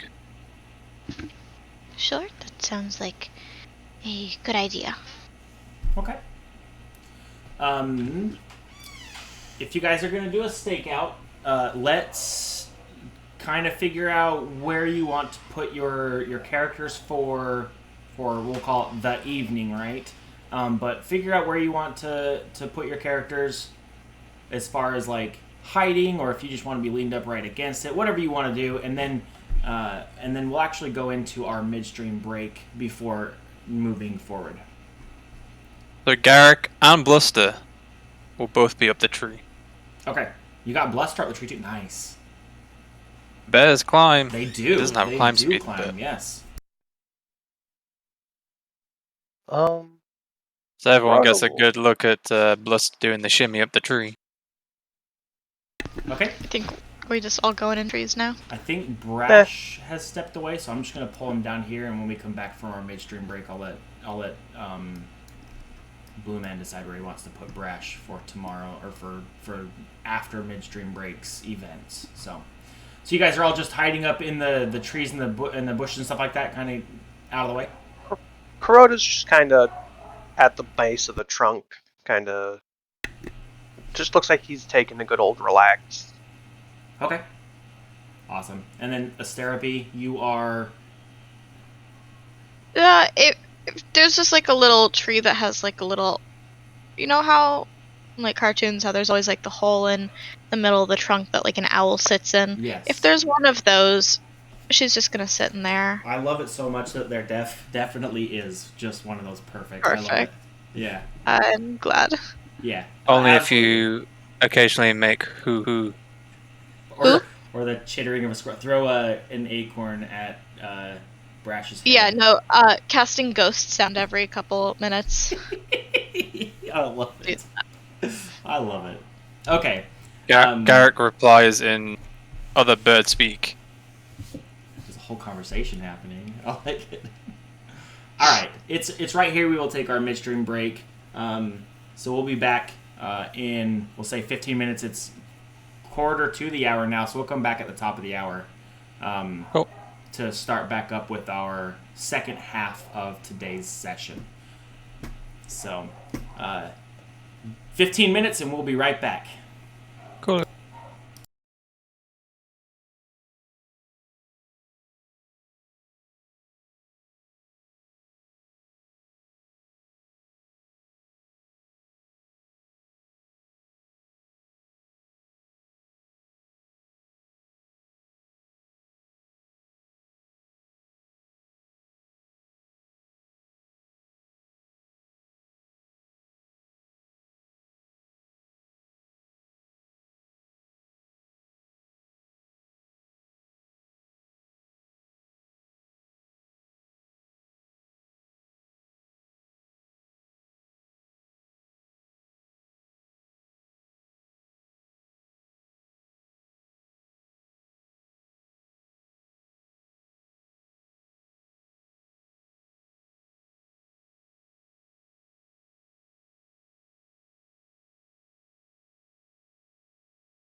All right, welcome back from our midstream break. We did take one extra minute, but no harm, no foul.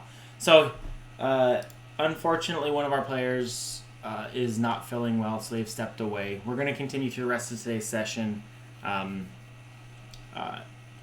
Brash, why don't you tell us where or how you're hiding? Everybody else kind of described exactly what's going on with them, so just tell us what's going on with you. I just get over here with Kuroda, kind of hiding in the bush or tree, Kuroda's whatever just that kind is. of leaning against a tree a little bit, sitting down, sleeping, almost. So you just want to... Oh, I'm kind of like peeking, Perfect. looking ahead. Perfect. Awesome. Okay. All right. So, as far as the stakeout goes, how would you guys like to do this? Do you have one person who's going to be awake? Do you all want to just stay awake all the way through until? How do you want to do this? I assume we do it in shifts, so That's that a we good can potentially get a full rest. Okay. So who wants to take first shift? I guess I will. I'll take the next. How will you warn each other if you... if something does come up, or if you're woken in the night or whatever? How will you relay that to each other? We can make owl noises and go, hoo-hoo! Hoo-hoo! Sounds great. Perfect. All right. So who's first? We decided Brash? Garrick. Garrick. Sure. Garrick's first. Okay. Garrick, give me... Garrick and Bluster. Perfect. Give me a perception check.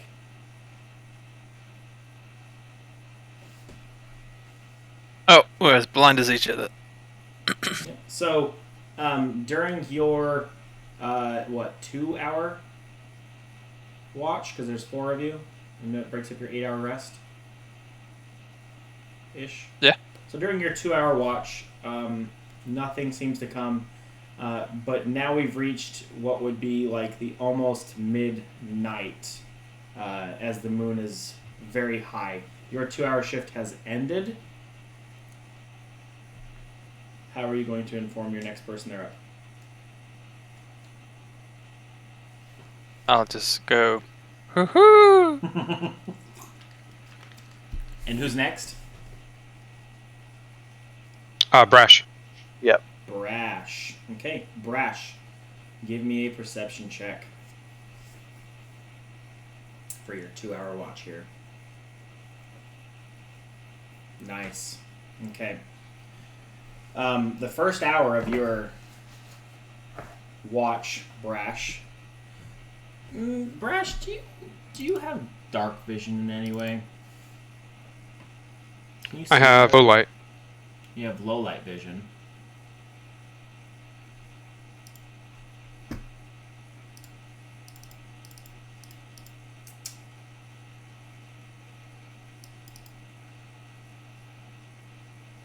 Give me a ruling on low light. How does that work? I would argue that the moon being up provides a form of low light, so he could see just fine, right? I think that's just DM discretion. Depends Oh, on how you feel about it, unless... Yeah, read it for you from the book. A creature with low light vision can see in dim light as though it were bright light, so it ignores the concealed condition due to dim light. Cool. Because that's kind of what we're dealing with right here. With the moon being up, it's not pitch black. You're not in a cave where there's no light. It's just kind of dark-ish. But with your vision, it's actually a little better than your typical human. So you do see relatively well in this lighting. And so, like I said, the first hour of your shift, you don't seem to see anything or nothing out of the ordinary. But for the last hour of your shift, you notice coming from the tracks that Garrick and Bluster had seen earlier, some figures walking out from the shrubbery areas, following that same path-ish that like I said, that was pointed out. what appears to be some form of humanoid bugbear and 2 hellhounds, of which you are familiar with now because you've seen them before. So, Brash, you've spotted them.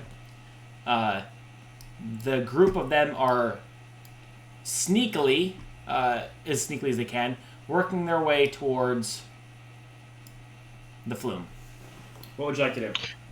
I'm going to wait a moment to see what they're going to do, Okay.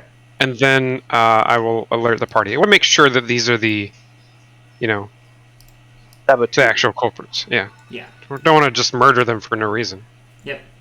And You don't think that 2 fire dogs are not here to burn things?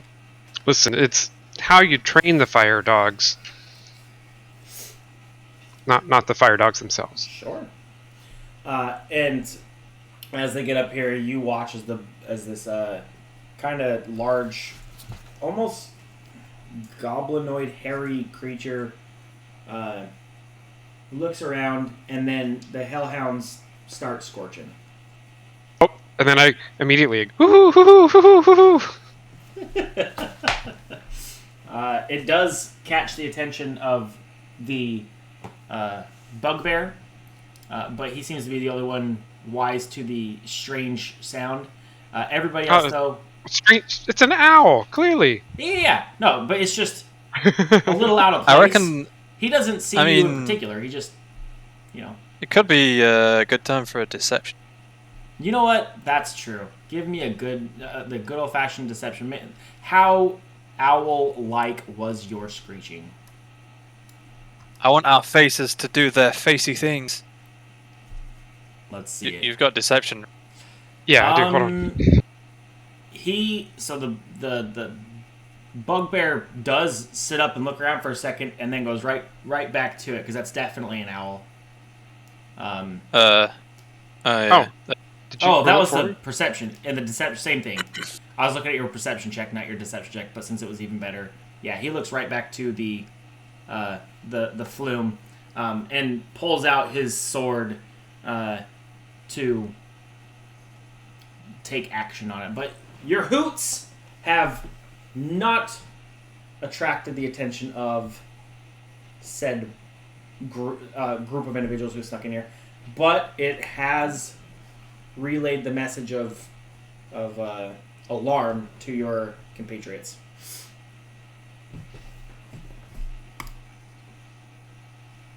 You're all awake. Do you want to proceed with jumping straight in to stopping them, or what are we trying to do? I guess we're gonna stop him. All right. Yeah, I mean, that's what makes the most attack, sense. I will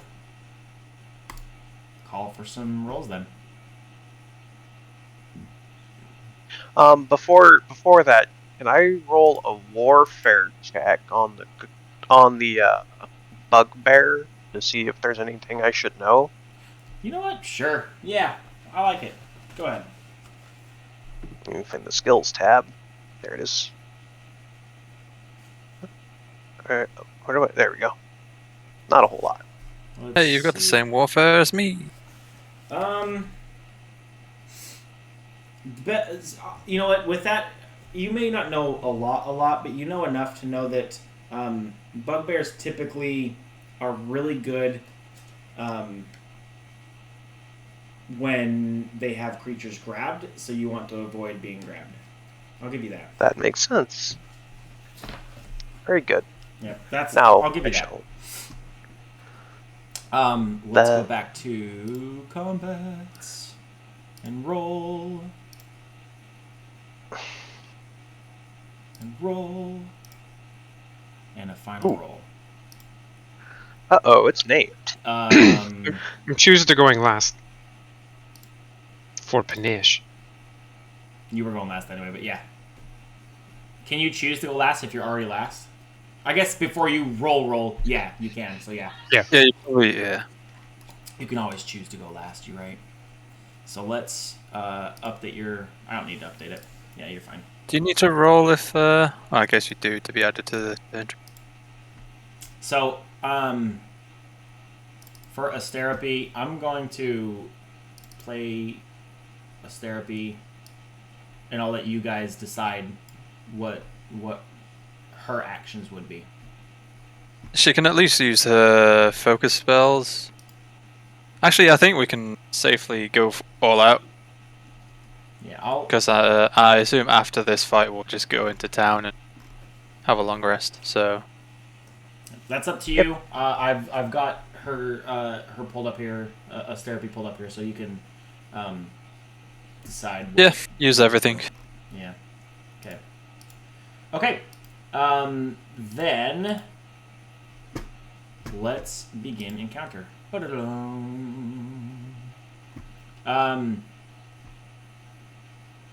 The bugbear is going to take his longsword and stab into the flume here and try to kind of pry boards apart. Hellhound is going to keep clawing and biting at some of the scorch marks that they had made, so they'll move forward to here and scratch. That's what they're doing with their actions. So they've already done one little round of burst of fire, and now they're just clawing at this little area, trying to dig into it a little bit and break it. Now this is some pretty sturdy lumber, and it is a well-built, well-established, well-built, tended to, treated flume. So it looks like even with what they're doing, it might take a little bit for them to get through it, but that's what they're working on right now. And we are on to Kuroda. It is your turn. Kuroda's gonna do the one fancy thing he can do for right now. Can you break up movement in this? Like, could you move 10 feet and then... No? Okay. You have to do... It's action, so it's move, action, action, action. You can't break it up. Gotcha. Yeah. So instead... I only need to... Right there. And then he'll use his duelist archetype ability to quickly draw this in his offhand. Which I don't think went through. I think it's because I'm looking at the wrong thing. Yep, there we go. And then he is going to toss a dagger at this boy there. Sure. Let's make Miss. a toss. It does unfortunately miss. Apparently I'm at a range penalty. Is it a 10-foot thing? This is 15. Oh, yeah. Yep. Doesn't say, like, if you moved to here, I think that closes it to 10. Yeah. So if you wanted to have your movement be to there, you could. I don't think it would have changed anything, so nah. Okay. Okay. So and then I shall dueling parry. Okay. That didn't do what I wanted it to do. There we go. Dueling parry. Okay. Garak, it is your turn.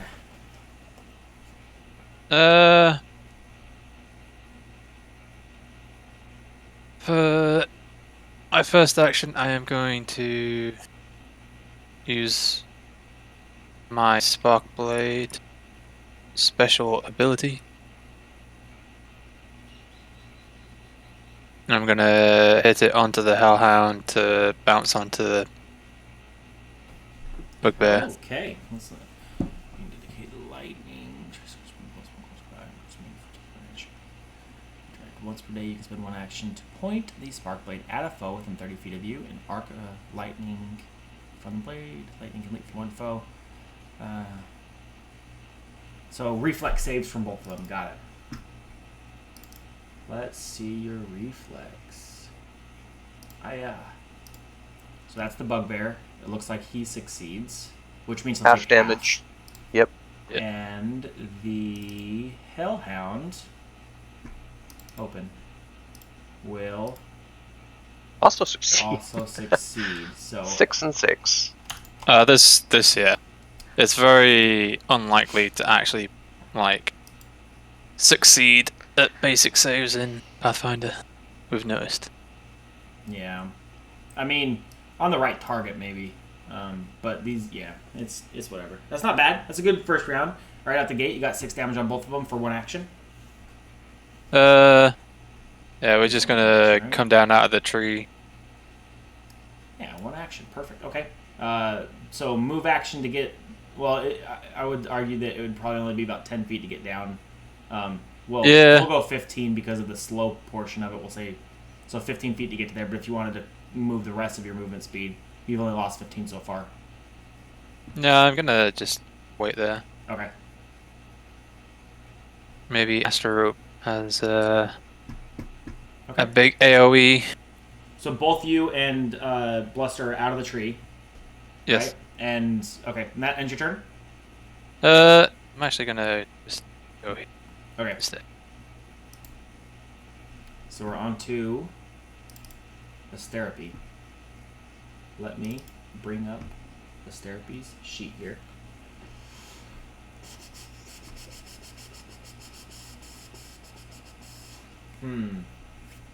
She was using Ray of Frost earlier, right? Yep. I feel like that's probably what she would do then. I reckon probably go all out, use spells. Yeah. Let's see then. Especially when they're all clustered together like that. She doesn't have any big AoE things. Ooh, actually. I No. think she had a Earth-based spell that did AoE, but I can't remember what that is. She's got Ghost Sound, Dancing Lights, Guidance, No Direction, Acid Arrow. I don't know why Gritty Wheeze is blocked out as in uses, but Shillelagh, Personal Rain Cloud, and then some heals. As far as cantrips go, though, she's got Produce Flame, Gouging Claw, and Ray of Frost. So I feel like Ray of Frost is her most attackative spell. I might just start with her focus spell. Then. Her Tempest Surge. Yeah. Get some big damage down early. Okay. Surround a foe. So which one do you think... Which one would you guys like to focus on then? We should probably get rid of the Hellhounds. Okay. Yeah. Then I assume they'll be she'll weaker. target this first one. Here's the... I don't see the... There it is, chat. So there's the spell. And she'll cast that first. Which means you, my little friend, will make a reflex save. And fail. Wow. So that's 1d12 damage. 12 damage.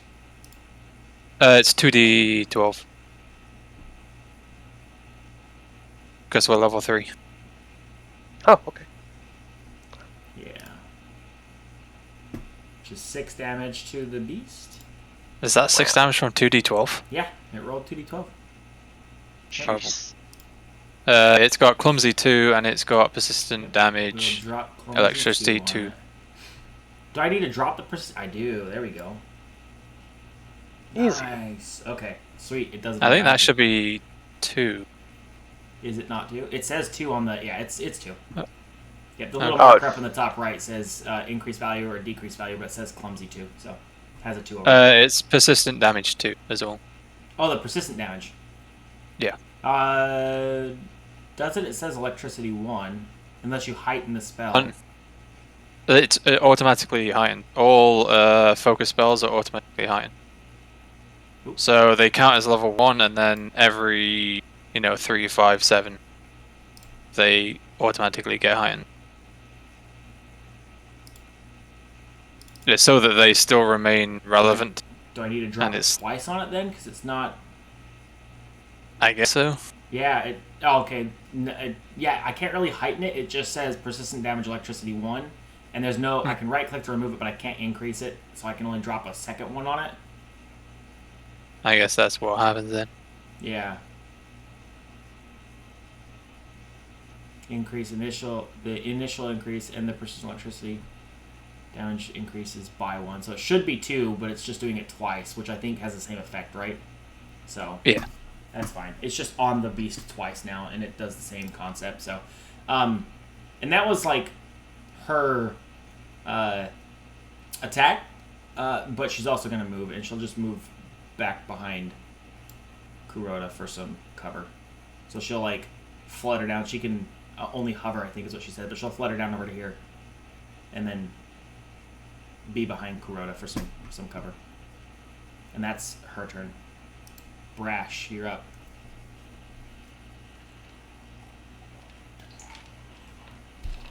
You might Don't be get muted. bitten again, friend.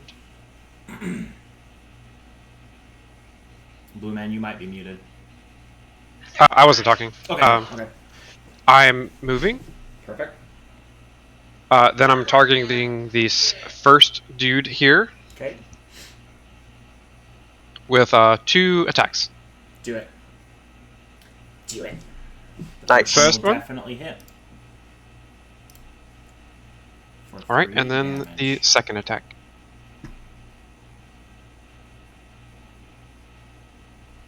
The second one will also hit Nice. for 7 damage. Nice output. 10. And that is my turn. Perfect. Okay. We're on to the bugbear.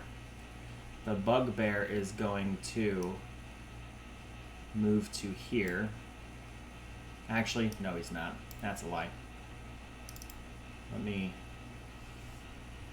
Yeah, he's going to pull out one of his javelins is what he's going to do first before doing anything. And he's going to make a ranged throw at you. Critically missing because it just way wide, like clear over the top, like nowhere even remotely close. Aha! And then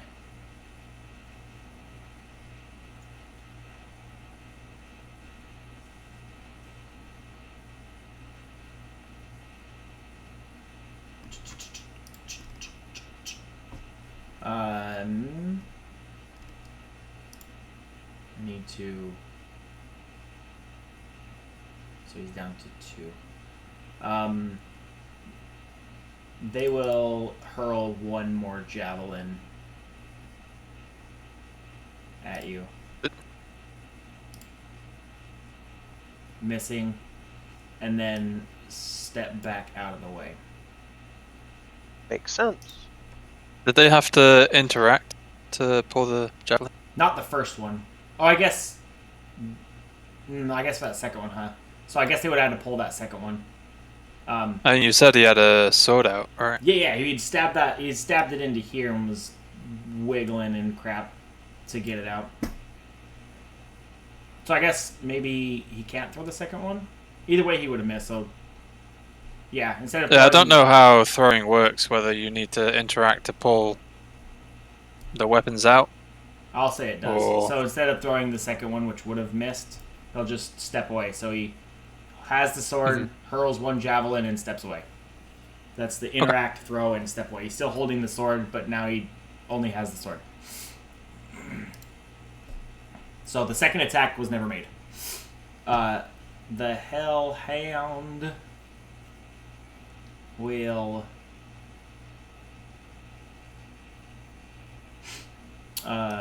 move to here.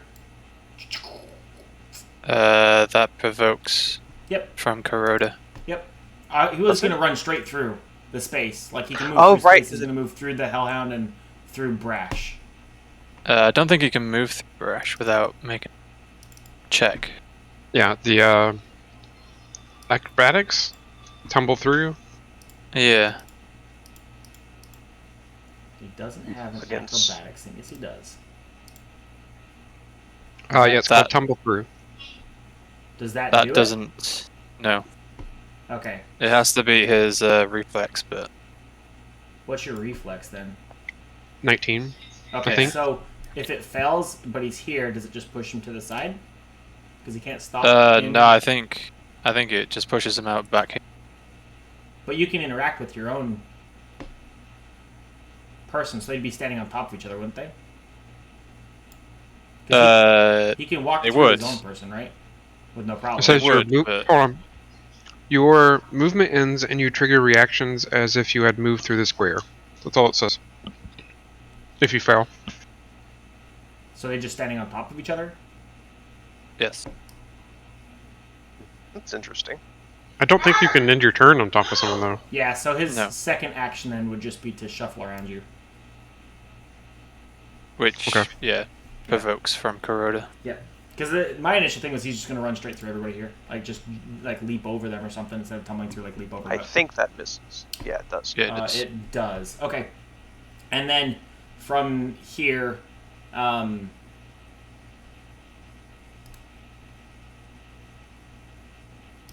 Wait, Brash is- this guy, which one? The Hellhound? yeah. That targeted Kuroda? No, nobody's targeted Crota yet. Oh, my bad. Okay. The only one who The has bug- is the bugbear. The Hellhound just tried to run through you, couldn't, had to move around you. Kuroda tried to slap him, and now he's here. And it's going to just do one melee attack with its last action. I need to target you first. Because it's going to melee attack itself here in a second.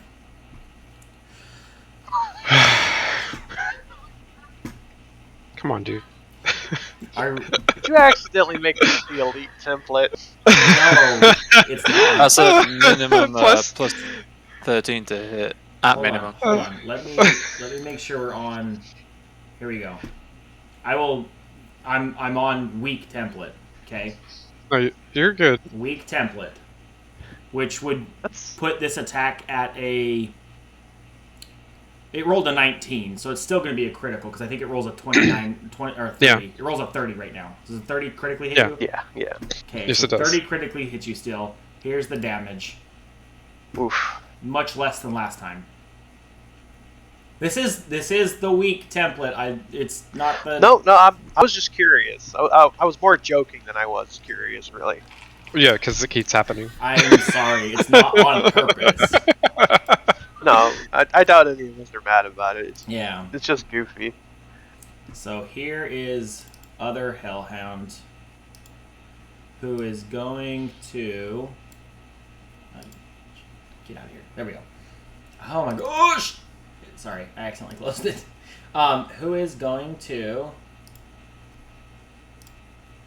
do this? I was wondering why things were taking minus 15. I'm like, he's switching templates. I can't turn it.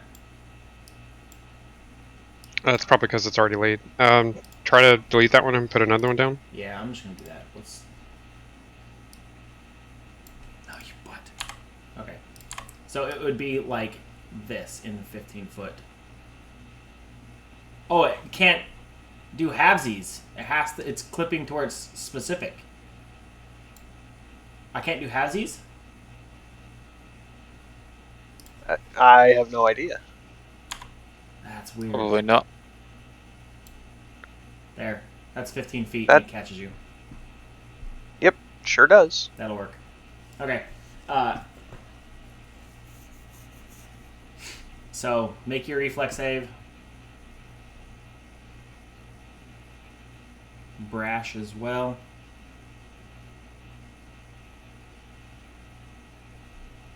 So for damage, the damage is You do have a hero point as well. by the Yeah, way. yeah. I'm going to use it. okay.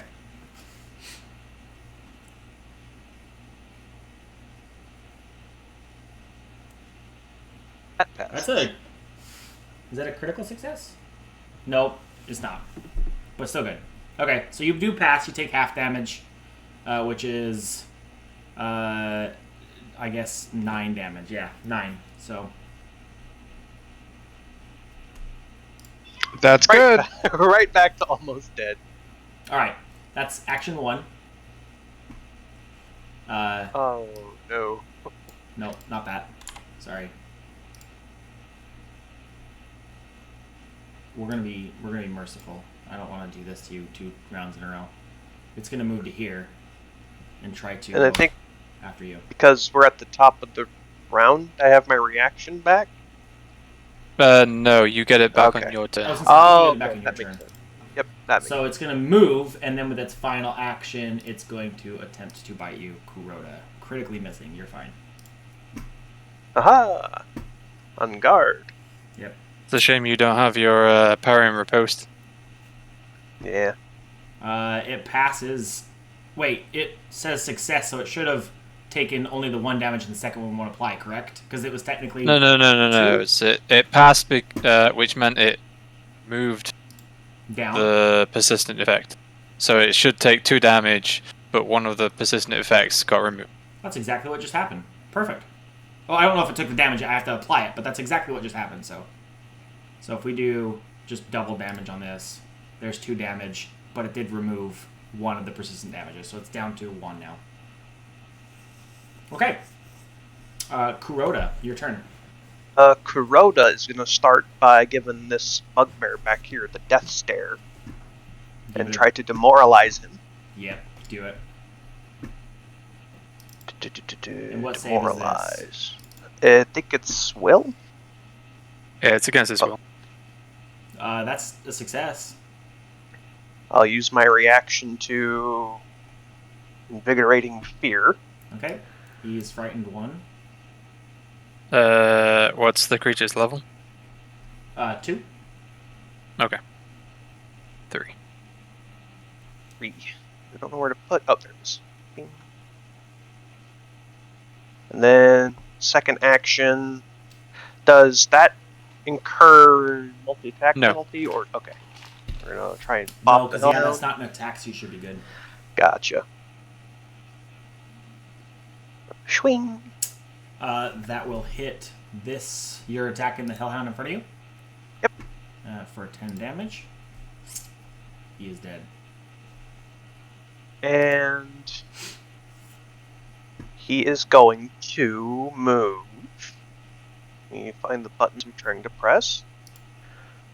Which is 5, 10. Right there. So he cannot flank Brash. Okay. And that will be all. Okay. I love how you're just like, he won't be able to flank Brash, but at least the Hellhound will be able to murder him. Yeah. Garrett, it is your turn. Yeah. So,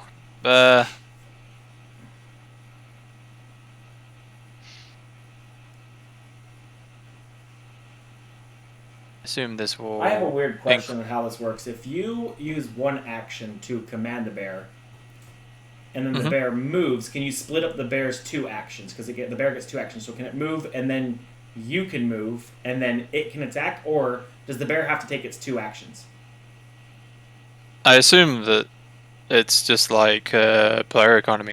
The Okay. bear now has 2 actions. Cool. Do whatever it wants with those 2 actions. Okay. Let me give him the flat-footed trait real quick. Boop. There you go. That one will miss by bluster, and you have 1 more attack. That one will hit. Nice. I have a flurry, so Yeah. So okay, Yeah! that will definitely hit.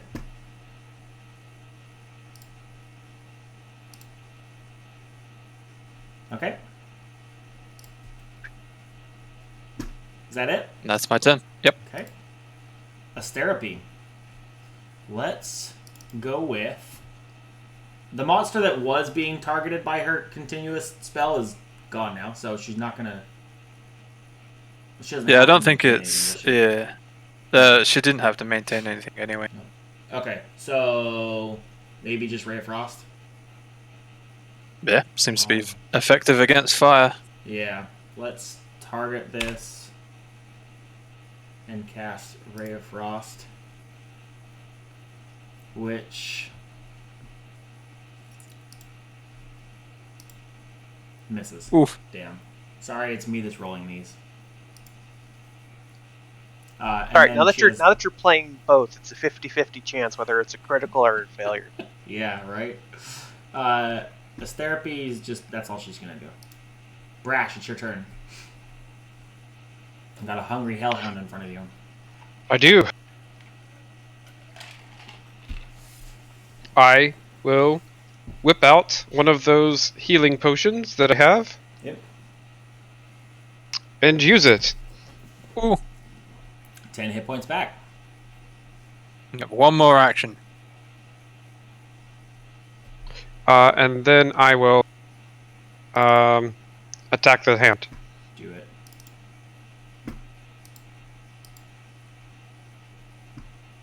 That does miss. Damn. Okay. Alright. Well, ready for the crit? Nah, fam. This guy, still holding his longsword, is going to make 1 strike against you. Garrick hitting for 25. So doing damage. 12 damage.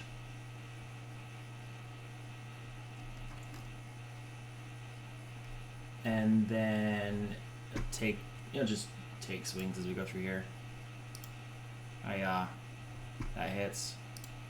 Now he rolls high. Sorry. Can't And roll high with our characters. one final swing, critically missing. So he starts swinging away at you and hits twice. This hellhound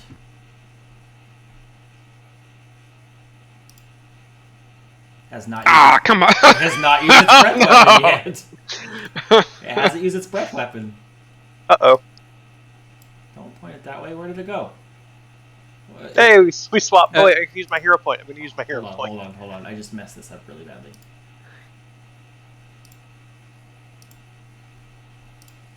I don't like that template points it in one specific direction. I want it to go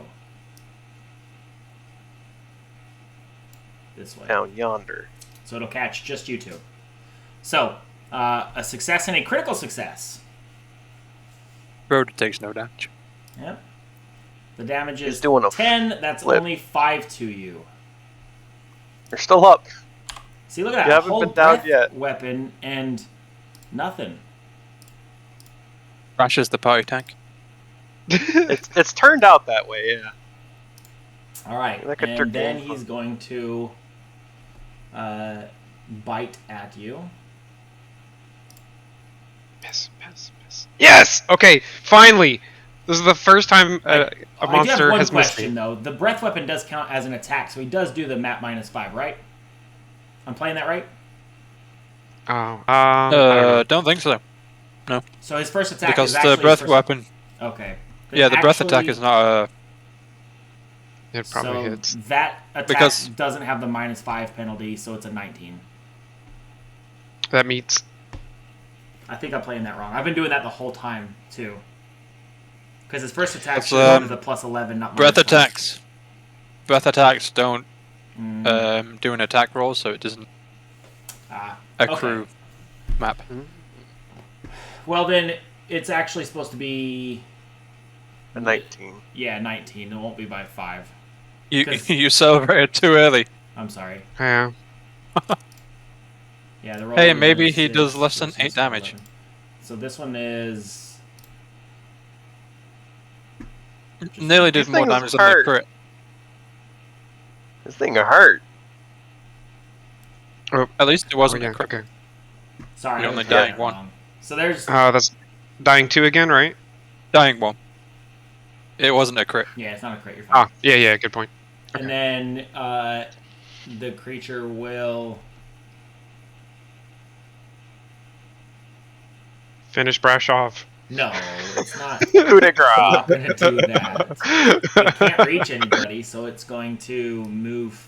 Oh man, it's not going to do that. It's going to move forward It'll split into 3. to attack Kuroda on its next turn, and that is its turn. Let me remove this other one because it's out of combat there. It is Kuroda's turn. 'Tis me. I don't know who I'm selecting. I think it's the Hellhound, but I can't be 100% sure. Here, I'll I think just, they have the same AC, so it for doesn't the matter too much. sake of it, we'll stick it right there. Okay, yep. He's standing over Appreciate top of it. the brash, though. He is going to attempt a strike. That'll hit. Nice, that's good damage right there. I'm surprised you don't just make every attack a snagging strike.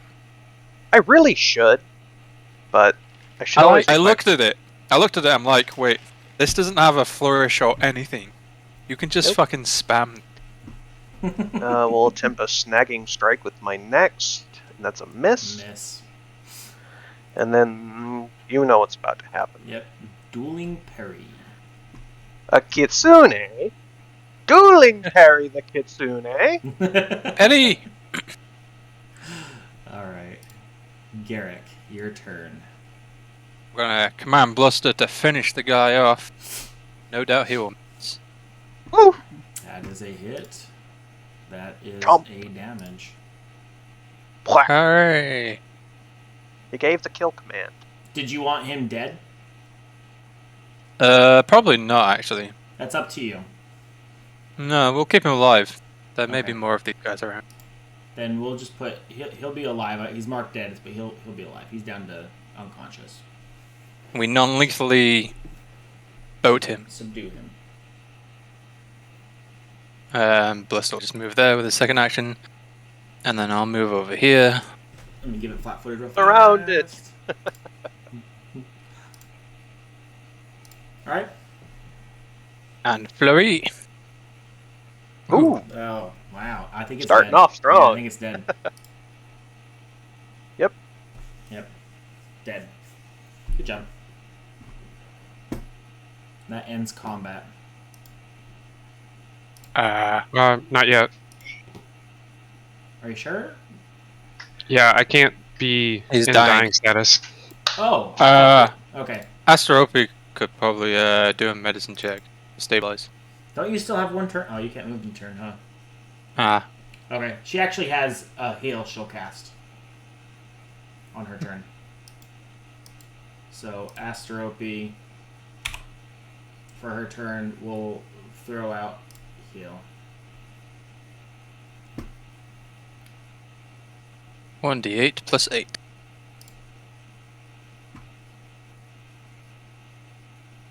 Damn, nice. 15 points of healing.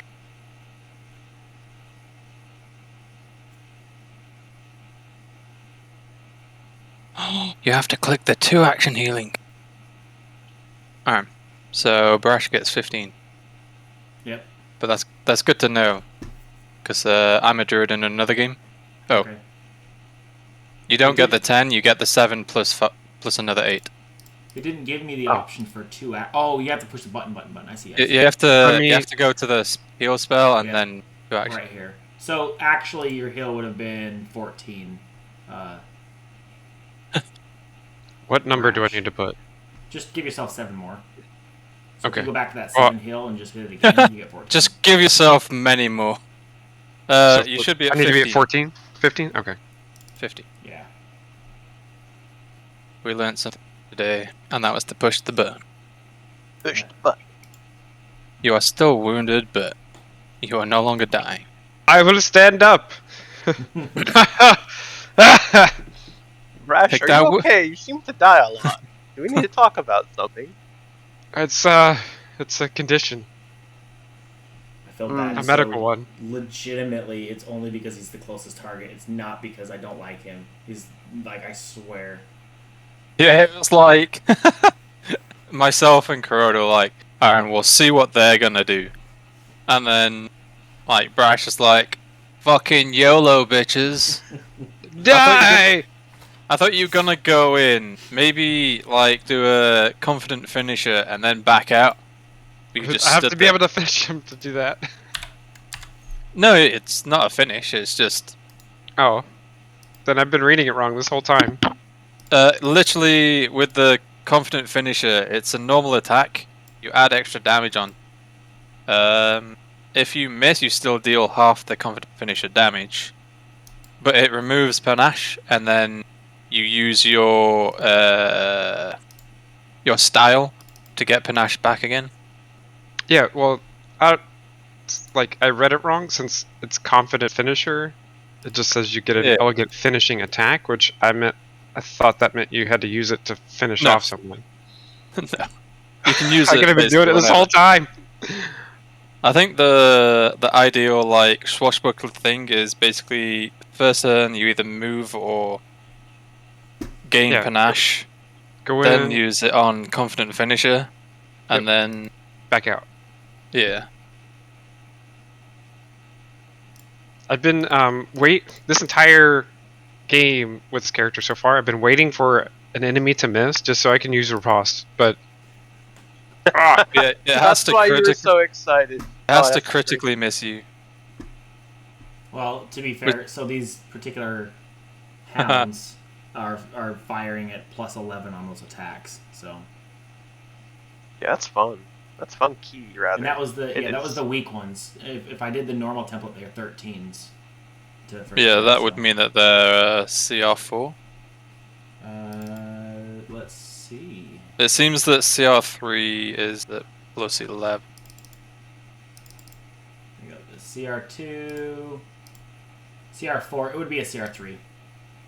Oh, would A it? creature 3, A not plus- a CR. Sorry, it's not a thing. Creature 3. Man, a plus 13 for a... I guess that makes sense, actually. It would be slightly stronger than PCs. The bugbear was left alive, just so you guys know. So you do have a unconscious, alive bugbear laying. I'll time up. Okay. Very secure time up. Is there a check for that determines whether or not it's a decent tie-up? I'm not super familiar with this. I don't think so. Okay, cool. It's just successful. I know for a fact that... I mean, he is unconscious. I know, but I know for a fact that I have tied people up, had to make a check. The check was a bad roll, so the person was able to just slip out of the bindings in other non-PF2 games. So Yeah, I know older versions had the tie knot skill check, but I don't think this one does. then it's successful and he's tied up. Probably, I don't know. He's tied up, unconscious. It doesn't take long. I will say for an hour he comes to. So in that 1 hour, if you guys want to do any medicine checks or healings or whatever else you guys got to do in that 1 hour. Is there a jail in the They're in town, yes. If you wanted to take his unconscious body during that 1 hour to get him into town, you could get him into town because you're not more than 30 minutes from Why not? probably the center. Let's do that. Yeah. Put him in the jail and then we just go fuck off to bed. Okay. That Go sounds take good. a fat nap. Yeah, you turn him over to the local authorities. We'll be back in the morning. Well, later in the morning. All right, sounds good. That's what they sound like. You're good. I don't know why they sounded that way. It's just the first thing I could think of. Oh, I'm gonna pick this back up, by the way. The knife. There's a button that says recover, but I don't know where it is. So Okay. I'm just gonna click that. The Okay. dagger. So you go to bed for the evening. So if y'all want to hit reset, your long rest buttons or whatever you get from long resting, or resting for the evening, you can do that. In that time as well, I'll probably just treat wounds and in the morning just get everyone back to full health. Okay. Sounds good.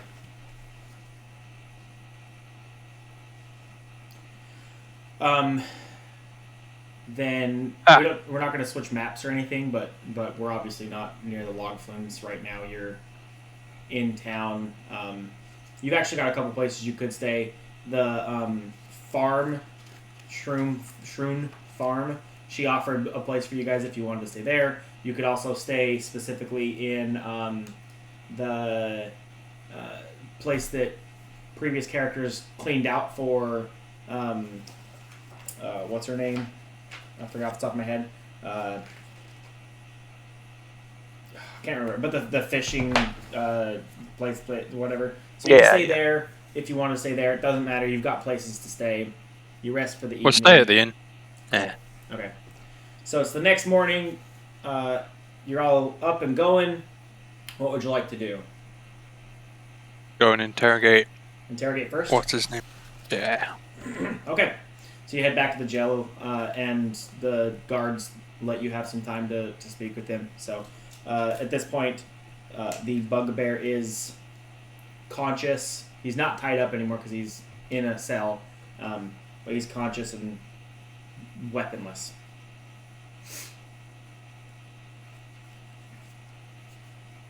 Well, hi there, partner. What do you want? Here to Oh. do what? Speaks common. He does. Oh, nice. So, do you want to tell us why you're setting a log flume, of all things, on fire?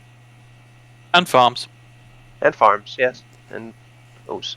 And why would I tell you that? I see Well, no we did. benefit. Is the bugbear Australian? No, is he? It sounded Australian. Oh, did he? I was just trying to be low and grumbly. Maybe he is Australian. Why don't... You can do this one of two ways.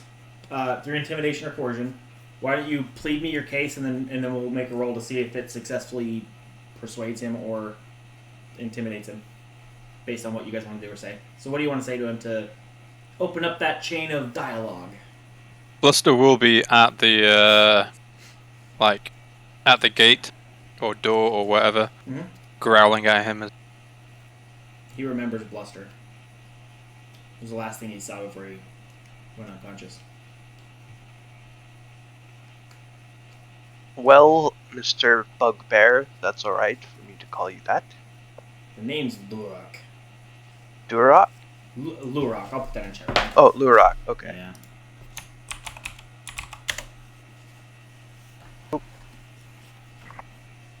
That was from Astoropy. She gleaned that herself. Oh, nice. Dreamed about it. Yep. Mr. Lurak, even if we let you out of here now, you've been caught, you've been captured. What are the rest of you going to do if there are more of you? Surely they won't just take kindly to you being jailed.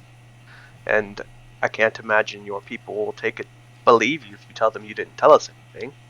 I think the best course of action would be for you to tell us, and then you wouldn't have to risk going back there.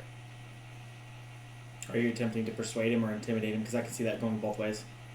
Intimidate. Okay, roll me an intimidation then. I was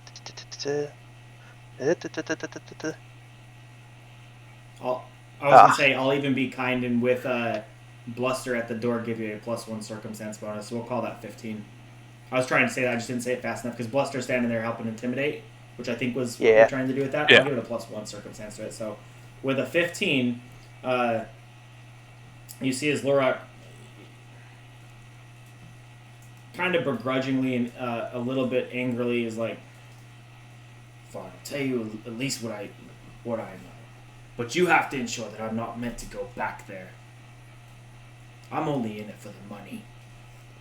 No, I can guarantee you won't be going back there. Hey, where I come from, arson isn't a reason to put someone down." Oh shit, now he is kind of going Australian. What the hell? What'd you do? You're just supposed to be grumbly. He casts suggestion. Yeah.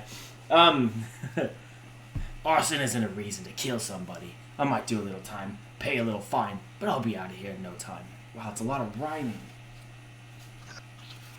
So it's very intelligent. What but happened very here? Yeah. Bard bear over here. Don't know what happened to my... Is that the way it's written? No! Oh, okay. This is just me talking, and all of a sudden it's pretty.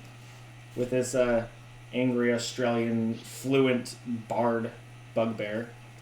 No. So he says, "Fine. Tell you what. If you can assure that I get released and lower the fine, I'll tell you who's doing this. I'll tell you who's behind it." We do have a bit of a sway here. I'm sure we could make something happen. You'll at least do a few days' time, just so that we can deal with the other people without you going back to them. Does that sound fair? Well, hold on. I'll turn to whisper, to them to, bring them in the huddle. Them, It's the jailers? No, Or your guys? Us. our party. Okay. It's we need to confirm whatever his information is right away. And then we can work on getting him released. Not an immediate deal. But I mean- on the promise that his information is good. I mean, we've got a couple of days to do that, right? Yeah. If the information isn't right, we can turn around in a couple of days and be like, "Well, you gave us false information, so..." Well, that's if we live. But if if we die trying to hunt down his lead, then we've probably found his lead.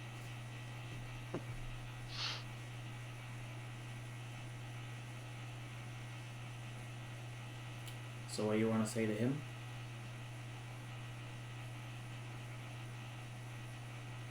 I'll just reiterate. Few days, bit of a fine, slap on the wrist. You're free to go. If you rat out the others. And why you're doing this. Why they're doing this. Well, I can't really speak to that second part. There isn't a why. I get hired for money. I don't ask those questions, but I will tell you who hired me. Have you heard of the Lead Buster lads? Have we? This I one assume would be we more all of a just pol- do a society. Yeah, I was gonna say political type. Yeah, give me a society check for each of you. I'll even roll for his therapy. I'm not from around here.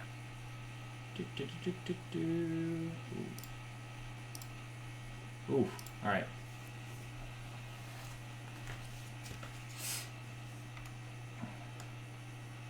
I've heard her Really? name before. Crowd is gonna roll a nat 20. Yeah, Go. let's go, Kuroda. You got this. Which am I rolling? Just a So, society. society. Oh, See if you- society. Yep. Yes. I have a nice +0 to that. Well, yeah. You guys, you haven't really heard of the Leadbuster lads. It's not really a common name, and they're working in a shadowy type, underground-esque form of action. So, no, you haven't. We haven't heard of them, Understood. but do continue. Well, the Leadbuster lads, they're just a couple of dwarves. They hired me to commit a little arson. They specifically wanted me to take care of that flume. That's where I got the 2 hellhounds. One of them, you allowed me to take those 2 hellhounds just to really get at the wood that holds the water, that helps the water flow. So, what you're looking for, or who you're looking for, are the Leadbuster lads. And where would we find them? So I don't know exactly where their base of operations is. I only know that I met them once. And they asked to meet just at a clearing outside of town.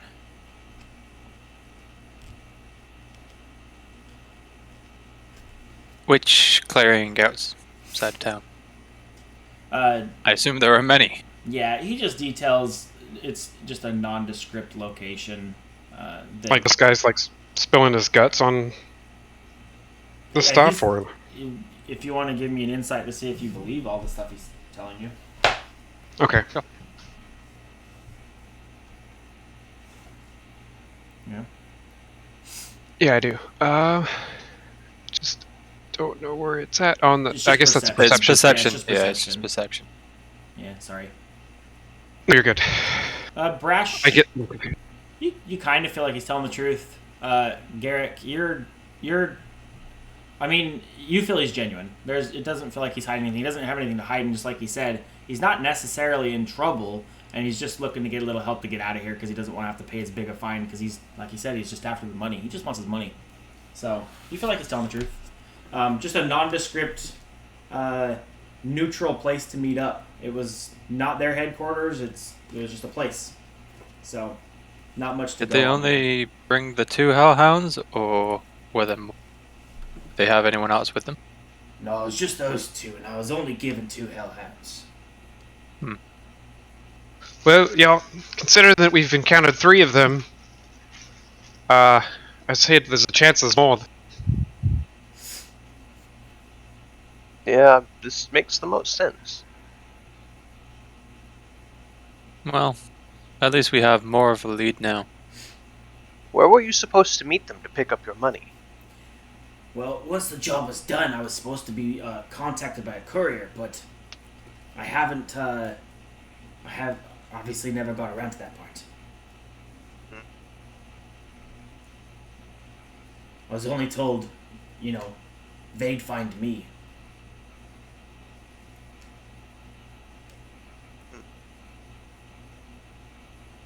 Rhoda is thinking.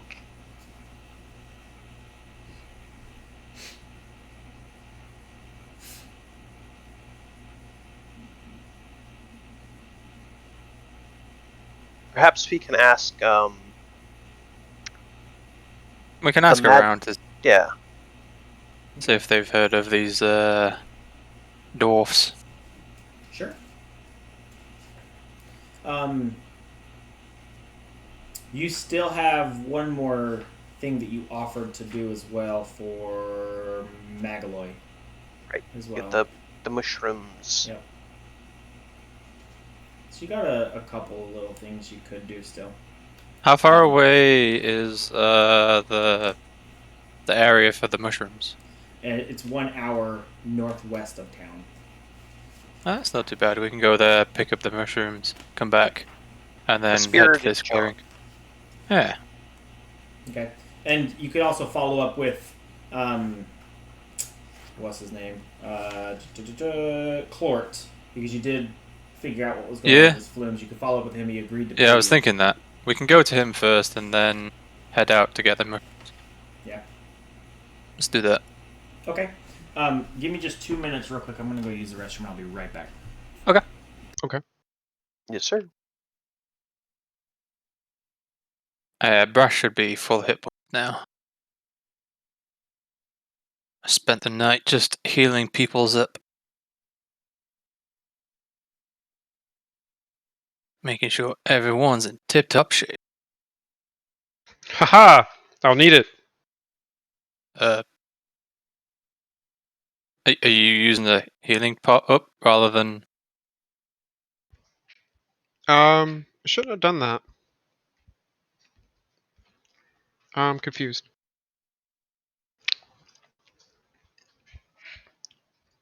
Because I didn't click that. I just clicked the...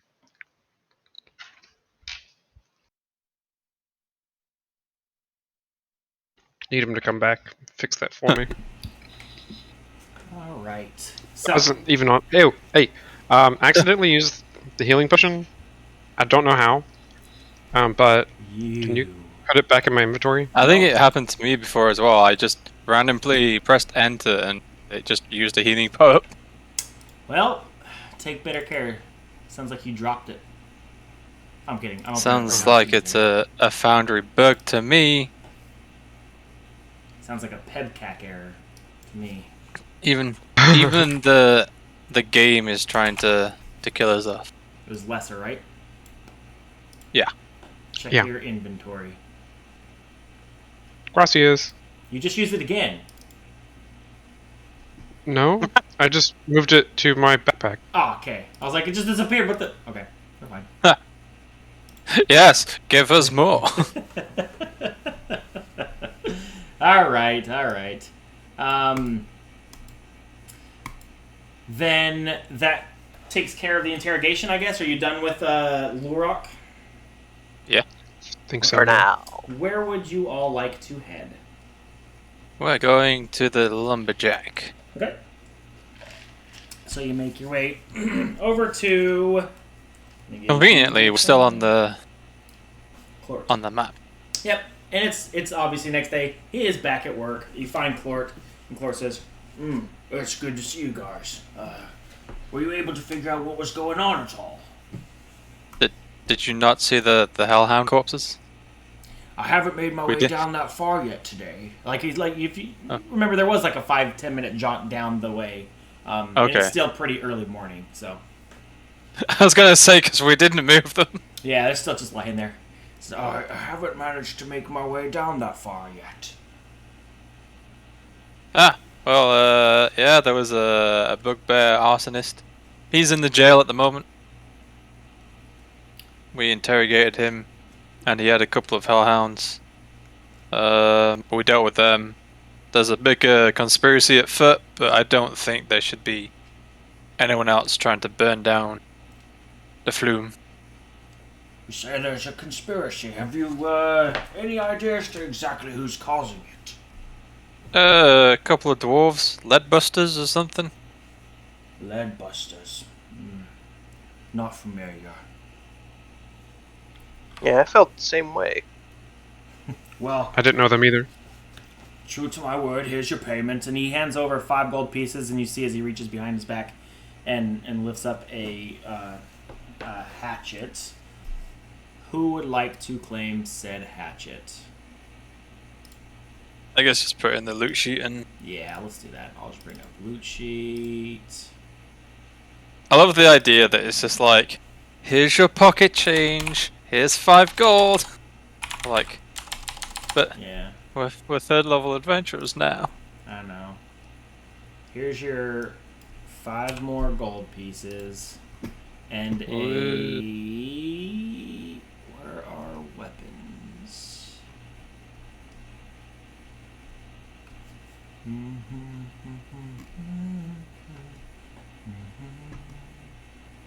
It's not under equipment. What is it called here? Dang it.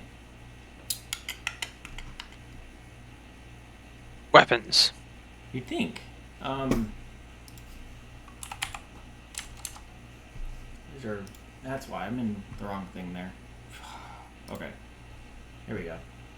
I was in, for some reason, feat effects, but that is not where I want to be. So here is the said hatchet. However, I need to... Oh!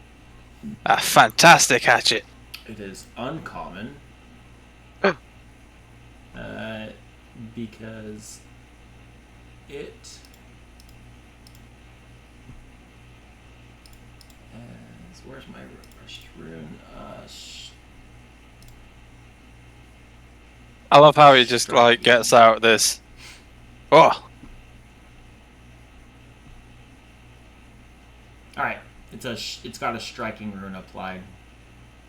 Can you Something like that. remove runes and move them into other weapons? Or is it where you put a rune in a weapon and then it's fixed to that weapon? I would think that if you could apply them, you should be able to remove them, but I'd have to look into the specifics of it, but... I mean, I would happily take it just so I have more things I can quick draw and throw like a goofball. But I mean, somebody else can use it better. if It doesn't I help can, me. if I can get out the striking rune, I can put it on both of my weapons because of I have the Blazons of Power, which shares runes between both weapons. Okay. Well, there is your... it's a striking hatchet, so it's just a +1 hatchet. Striking hatchet is not a +1 hatchet. It doubles the damage dice. Oh, it says it's a +1 striking hatchet in the description. Okay, then it has both. Yeah. Yeah, the description in the book actually says he gives the heroes a +1 striking hatchet. So Because they're 2 separate runes. There it is. A Weapon +1. potency We've is what got it is. +1s. yeah, I had to do And a then- weapon potency +1 and then a striking rune on it. So it is a +1. There it is now. +1 striking That is an hatchet. incredibly expensive hatchet. Yeah, you wanted Yep. your level 3 adventures, guys. Hooking you up. I mean- This is I very mean, good because we can't actually get minimum, we could access sell to it. striking runes till next level. There you go. You have one now. Yeah, it is a +1 striking hatchet explicitly as defined by the book. So there you go. And he hands it over to you and says, "I used to use these back in my gladiatorial days, but perhaps it'll serve you better now than it will me. Thank you." And he goes back to his business. There is a rule on transferring runes, so I'll Okay. give you. I'll message it to you. Yes, please. Educate Do us. you mind messaging everyone? I wouldn't mind Oh letting yeah, this- yeah. the- I'm Throw putting it in into the chat. group Sorry. chat. Okay, cool. What would Runes. everybody like to do next? You've got 20 gold pieces sitting aside. You got a hatchet in there that somebody can claim. And I mean, the hatchet I think is decent. Oh, it's a good hatchet. It doesn't help my guy too much, so okay with you guys taking it. And we can sell it later, should we not want to keep it. I mean, the striking rune is insanely good.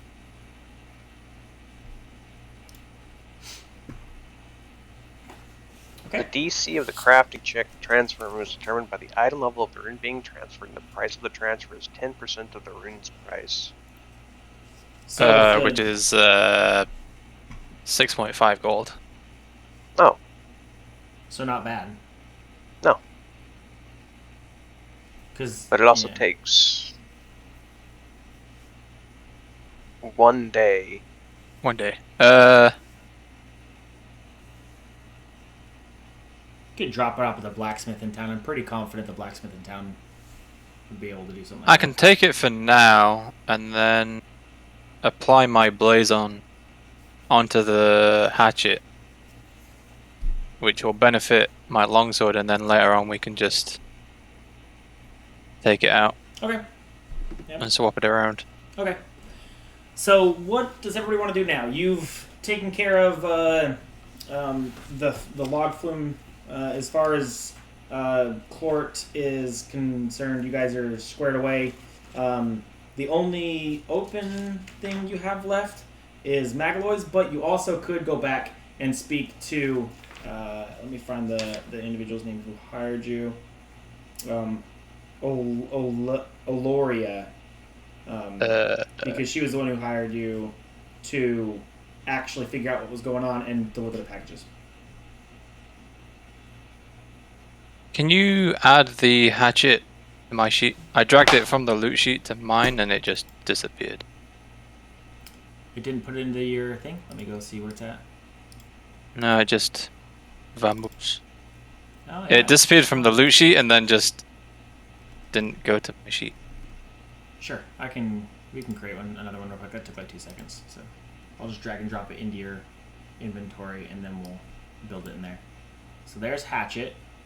Let's edit it. We're going to add that and add that. And there you go. Just like that, you've got a +1 striking hatchet in your inventory. Can you quickly modify the longsword to have striking as well? Does it have it on there? Because of my blazon of power, it shares. I'm setting the primary one now to the striking hatchet, and then the secondary one to longsword, and then it shares the runes between them. Okay, so add striking to that one. Yeah. There you go. Which means my main gouge does no longer have a +1, but I'm not using that for a while. Okay, we can just remove that real fast. Boom. Done. Now it's just a normal Cool. +1. There you go. I love how fucking Garrick's just like, I guess that's another weapon to add to the pile. You do have a lot of weapons in your inventory. I mean, I don't know who can use the spark blade now.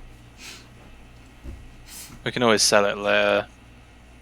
Or Yeah, I whatever. think the spark blade was the gift from the ghost, right?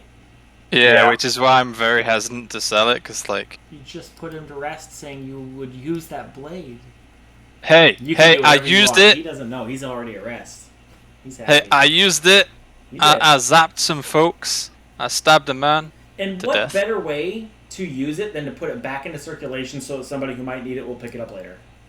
Exactly. Right? If it's just sitting in your inventory, you feel obligated to use it. But if you put it out there, somebody might be like, oh man, I need that specific blade. And it becomes their main thing. You never know. You know? I guess you could use the same weapon for an entire playthrough, because you can just etch a new potency rune on it. Yeah.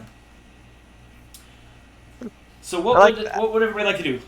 You like I said, you can go back to Olaria. Olaria. I think we were just going to head straight out to pick some mushrooms, some shrooms. Okay. Yeah. Okay. Let's do that then. Let's move maps to... Where is... Oh yeah, I forgot that throwing this one? uses your dex to hit. Well, Oh, this ain't it.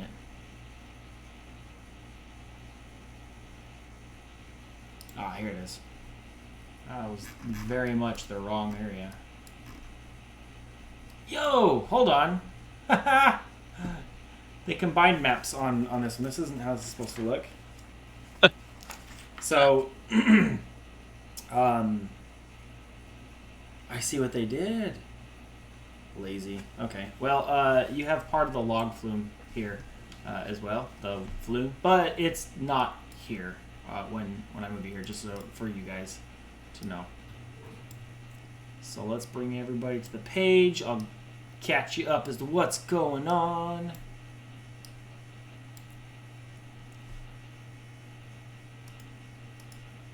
Activate. Pew. Here you go.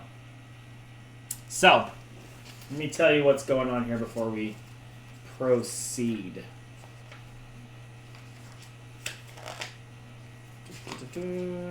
So, you've made it out to the slab hill. And as stated before, it's a whole bunch of slabs that rest alongside the mountainside. And you've made it to where these particular rare copper cap mushrooms are supposed to be. However, after some searching, you found that there doesn't seem to be any here, which is already, for you guys, a little bit of a small red flag. As you look around, though, you notice that one of the slabs seems to have been tossed to the side, kind of. Instead of standing up, it's fallen over, and there's a small kind of entrance into what looks like to be some sort of a cave. And in front, in a nice little basket that looks like it was discarded rather quickly, is a basket of copper cap mushrooms. It looks like somebody may have already been out here trying to collect them, and whatever has happened, the baskets were quickly discarded, just tossed to the side right here, laying on the ground, and that is all there really is to it.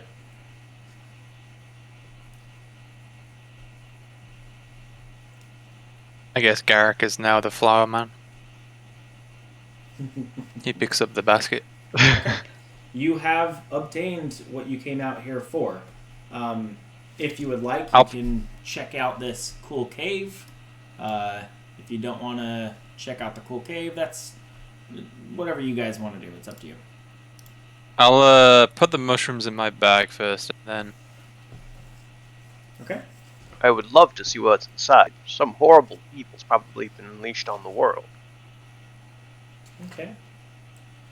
So, I guess I'll sneak up a little bit.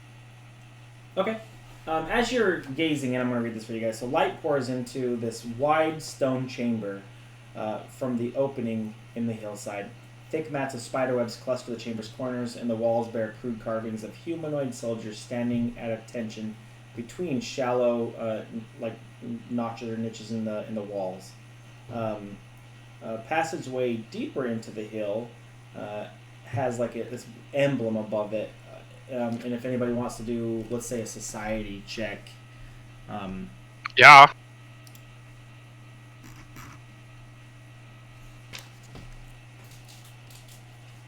Hopefully there's somebody smarter than Kuroda. Crash knows more about it. Okay. So just to explain it, it is an open hand with a star on the palm. So for Brash, 21 is enough. I would say that you would know that it's which may not very. It doesn't sound very creative, but you know it to be the star hands. I know that's The star hands? yeah, it's a hand with a star on it, so you would think you would already gather that kind of information, but it actually is called the star hands. It's the emblem of the star hands, but that's really all you know about it. Somebody went through great effort to do something here. I'm not quite sure.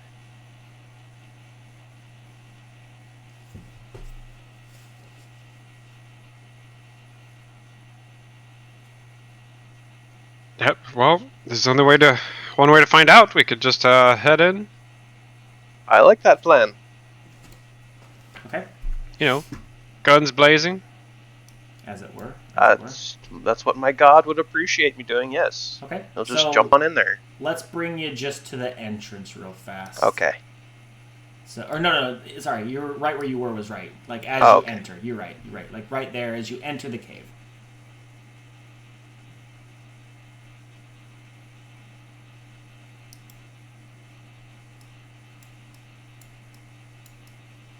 Okay.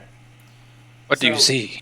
As you get to here, you can see more clearly these statues that were in each of these little niches in the wall. These little concaves. I like that word better. These little concaves in the wall. And upon a little bit closer inspection, you can see that they're actually... Why are the other two not appearing? They're on each side, so over here and over here as well. I don't know why you can't see them. Maybe they're in the wall, hidden. Okay, that's why. So you can't see them because they're like hidden in the wall just based off of how they outlined the map. But same over here too. And I need everybody, as you enter, the skeletons here stir and heads turn to you and they kind of take one step forward. So I need everybody here to roll initiative. Boom.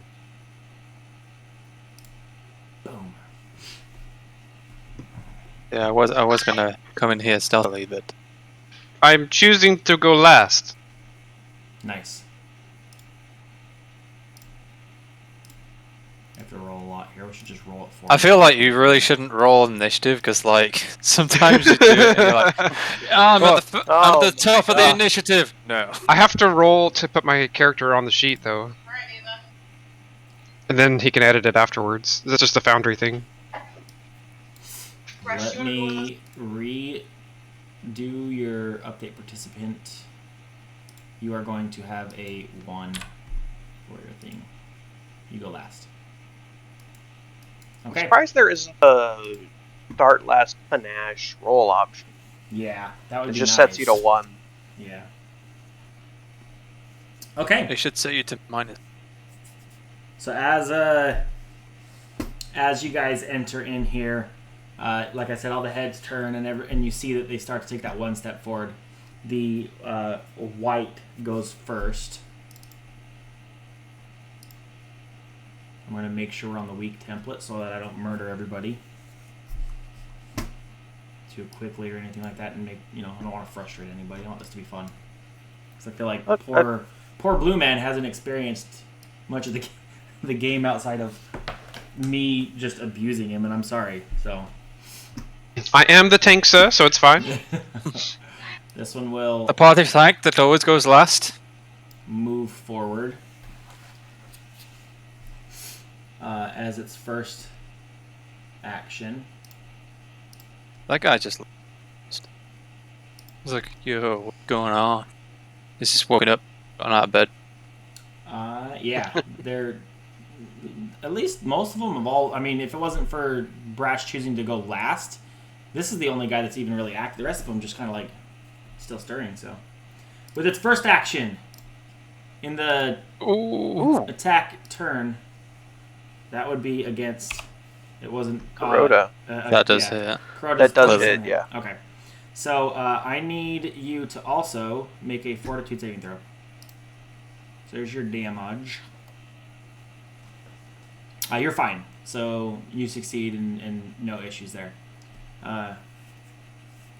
You don't have to worry about that. And with its second attack against Kuroda, it's going to miss. Okay. And that's its turn. Oh, I should begin encounter first and then do that. So all that happened after I clicked begin encounter. Garak. It gets a is second your turn. Yeah, the white will go again. Ah, and then oh shit. Hello, Mr. Skeleton Man. Let's give him 500 Yeah. real quick for you. Good. Let's go. The bear! The bear! Starting strong. Wow. The bear did nothing. The bear did enough, though. You know. Ouch. It did something. says. He's doing It's- his best. It's a crit, but he rolled a natural one. And then a flurry. This is where. Wow. Nice. Oh, There we go. Wow. Oh my god. Sparkblade who? yeah, Sparkblade who? Oh my god. I came in and just murdered that guy. Like woke up. It's like, came over, just swung at Kuroda, and then just died. Yep. Yeah, that's my. Easy. Okay. Kuroda, it's your turn. Kuroda is gonna do a little steppy up here. Oh, we can see them now. I'm not putting this on easy anymore. The rest of these guys are normal. that was a little That's too I easy. love fair. how you turn him back up again. It's like, yep. I need to Hey, move wait a him second. out and then back just so that you can see him, because for some reason it doesn't like... Yeah, I thought. There we go. You should be able to all see him now. Nope. he No. disappeared again. Why is it just the one? Maybe it's a line of sight thing. I think. Probably. Actually, I can see him now, but I don't know. Weird. I don't know. He's there, I promise. Go ahead, Kuroda. Punch the skeleton who's just taken one step forward. We're gonna snag and strike. Do it. Hiya! Ooh, Ooh. Nice. nice. A fine hit. Oh. Um. Okay. Hold on. I wasn't expecting this. How to make you feel heroic. Have skeletons with 4 health. Then I'll use my laxed action to move right thither. There you go. Asterapi is going to guide Brash, or whatever it is. Not guide. What's the word? I mean, she could easily step up and start blasting some. Nah.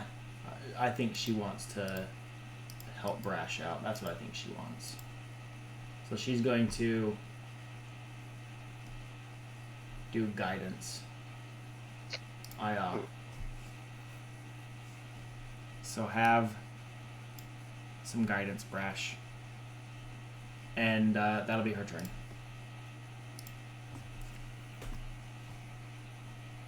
Skeleton Guard will shamble forward.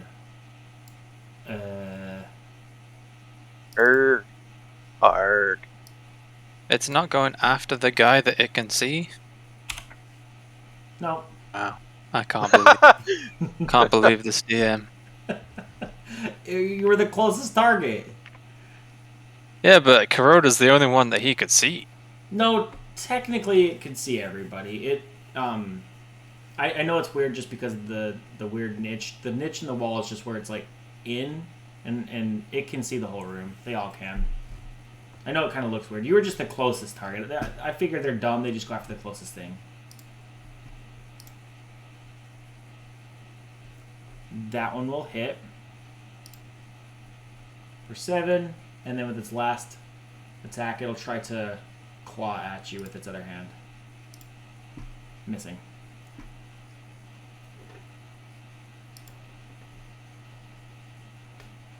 Because I think Kuroda's closer. Because it had to move 25 to get there, but it's only 20 to go there. It only has to move 15 to go here, according to I mean, the ruler. if you can walk through walls, I guess. I guess it's the same. Like I said, don't get too hung up on this being a wall. It's really not. I know. I tend to, like, if you're stood here, you can't magically just teleport to here. Understood, but 'Cause- these are... So, this is... It's hard to describe. They're not actually... They just start in a weird... Like, concave, but it's not... I mean, it necessarily- doesn't bother me. It's, Yeah. This guy's out. He died. So, we're on to the next Skeleton boy. skeleton, who will... Oh my gosh.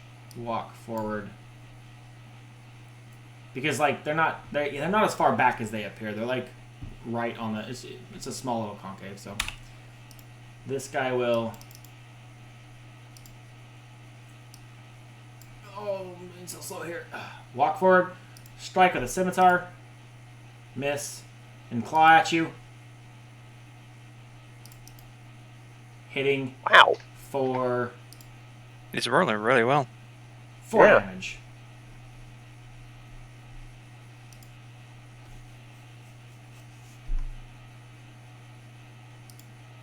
And the last skeleton will step forward to here. It's really lagging for some reason right now. He's going to take 1 strike with a scimitar, critically missing, and then swipe with a hand. Critically missing. It's a shame that I'm not a swashbuckler. I would have been able to do the parry Yep. or post, but unfortunate. Brash. You can walk in there now, Brash, and then maybe get some parries and riposts. I don't think that they're going to be living very long. Yeah, you're right.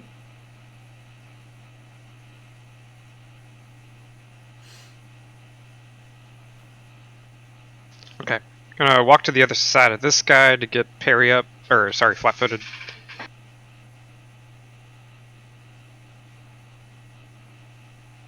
And since I've been using it wrong, I'm gonna try to Let me do this correctly now. flat-foot this They do only have like, skelly. what was it, 4 hit points? Yeah, it's not a lot. I think the confident finisher might be overkill. Overkill. I'm doing It'll it! look cool. It'll look cool. The fucking it just explodes. You got the Vampire Slayer Okay, out here. so you make an incredibly graceful attack. Piercing a foe's defense, make a strike with a weapon or unarmed attack that will apply precise strike damage. With the following failure effect. Failure, you deal half your precise damage to the target. I am confused.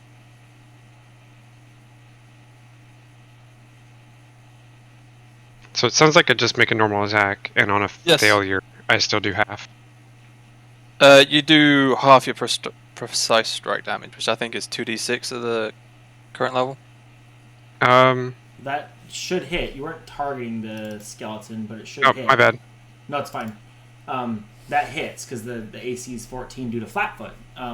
So you're good. Okay, I only see. So for precise strike, it's only been adding +2, like this whole time. Which is fine because that's just on a normal attack. You just deal 2 additional precision damage. Right. But on this, you don't. Okay. I don't if the think you strike- do the 2 damage. You just do an extra 2d6. Okay, So so it's if the 4 strike plus is part of a 2d6. finisher. The additional damage is 2d. Yeah, it is 2d6. I don't have any buttons for that, so I guess I have to roll it manually. So Yeah. it's 1d8 plus 2d6? I mean, Yes. we can safely say it's dead anyway because He's Go using it ahead. for the first time. Let him roll his Yeah, yeah, dice. I'm just trying to figure it out. Roll it, man. Get it out there. Throw it in the universe. Oh, finisher button. Is there a Unit. selection you can do that's like I am using a Trying finisher? to. I'll bet I you see- this is so- one of those things where you can do a macro at the bottom to roll specifically for. Just create your own specific roll for it. Maybe. So there's a toggle that I have. Suppose, but I don't know how to if it's working or not. What happens if you roll damage again with it enabled? Oh, There there it we is. go. Okay, So 14 damage. I know how to toggle it now. There we Okay. go. There's nothing on my character sheet, but it's on the that quick actions bar. And lots of blood spurts from the skeleton. As Oh, it does? I mean, it does if you look at the map. That's, that's impressive. I didn't make it. It just it does. So Let's see, that was 2, so let me do something else real quick.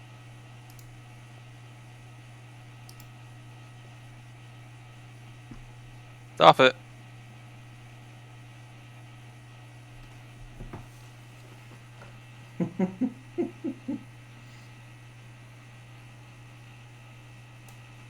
Okay, I will use the aid function okay. to Garrick? Sure. Okay.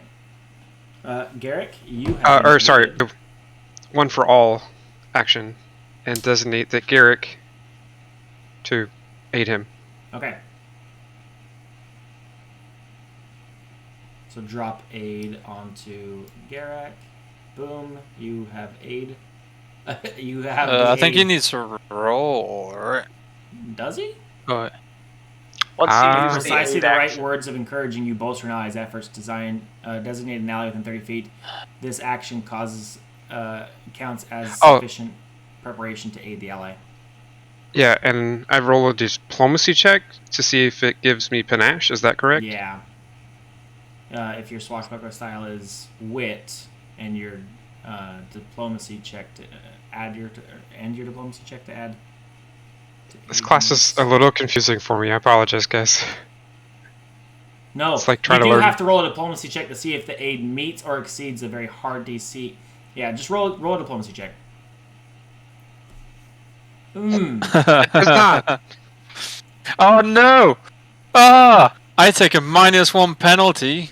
Yep. Wait. Well, Okay. All right. Okay. well, Woo! You fucking suck! oh, ouch. Not you, That's this is what what you you're yelled shouting at at Garrick. You fucking suck! He just yelled at Garrick. You fucking suck. This is a normal attack. It's still a Okay. critical even with That's- your -1. Poof. Nice. He's Wow. dead. He's Poof. very dead. Uh-huh. More blood What did you just splurts. say to me? He'll actually just move over here, I'll give and him then he will flat-footed. flurry. Oh, God. It's probably risky business, but oh well. Let me give it flat-footed real fast. Boom.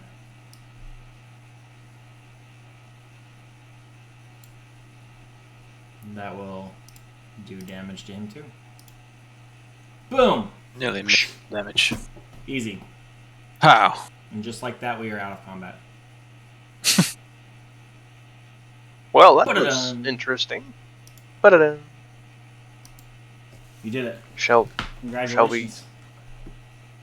yeah, we beat the heck out of some skeletons. And that was it for this room. Would you like to continue deeper into the tunnel? Absolutely. Okay. This time I'm going to be a bit more stealthy. Sure. Give me a stealth going forward. Yeah, Rhoda I'm is- very stealthy. Or does Bluster take yours? Blister is not being stealthy. Okay. He's staying behind us. Okay. Is Kuroda just going in like not stealth? He's got the swagger, Okay. and he's flaunting it. Garrick doesn't bother to stealth. Well, you could I'm, stealth like, and super lagging right now. Okay, stay there, and I'll read the stuff for this next room to you guys. yes, sir. So, this large hall has an opening to the southeast. 6 stout pillars hold up the ceiling, each carved with overlapping symbols of stark knives. Sconces flickering with an unnatural green light hang on the smooth stone surface. Hmm. Can I have a look around the room, see if I can spot anyone? You can. Maybe on the roof or... Do you want to do like a perception, or are you going to walk around the room? Is what you mean? There you go. Okay. Trying to perceive, but my rolls are bad. Nothing other than those stark knife symbols.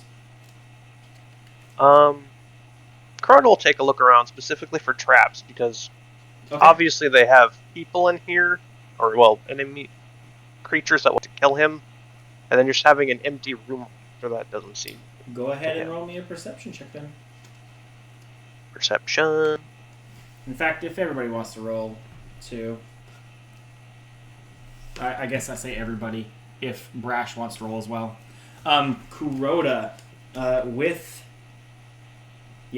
So Kuroda, with your perception, you actually do notice something.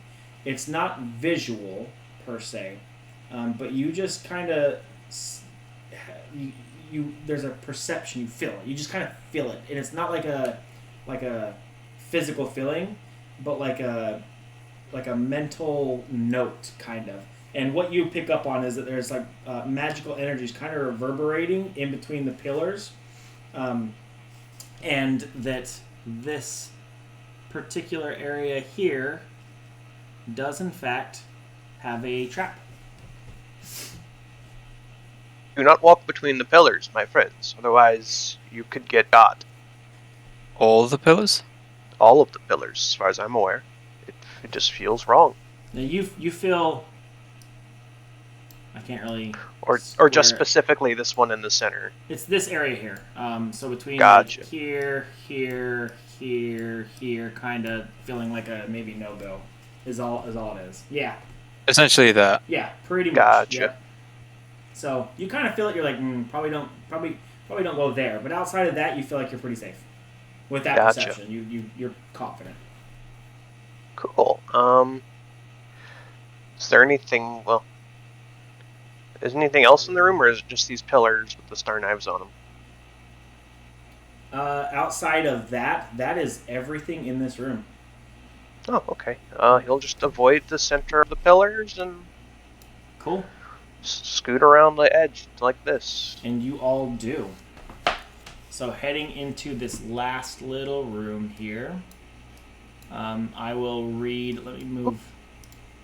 I keep pressing the WASD keys. It moves me. Does WASD? Oh my god, it does. That is awesome. We're playing a real computer game now. We got WASD going on. I can't. I'm gonna move her is in the most directional thing I can. She's not actually going through the areas. I just can't see, and my computer's starting to bog down. So, CPU's probably blowing up because I have a really old PC. So entering into this next room, shadows flicker strangely in this chamber. If you want to move just to here before entering, so you can kind I would of love to. get a visual of what you're seeing in here. So, shadows flicker strangely in this chamber. The south end of the room bears a large stone sarcophagus decorated with carvings of a star in the open palm of a hand. The sarcophagus appears cracked, and an inky goo dribbles out of it. Two upright coffins flank the sarcophagus, both ajar.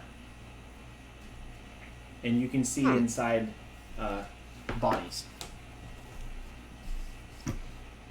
I don't feel too good about this, but I mean... You have not been noticed yet. If you want to go deeper into the room, that's your choice. Noticed by what, GM? There's just bodies here. Yeah. Bodies Corona, can't notice people. I mean, they have eyes still, right? I guess they could.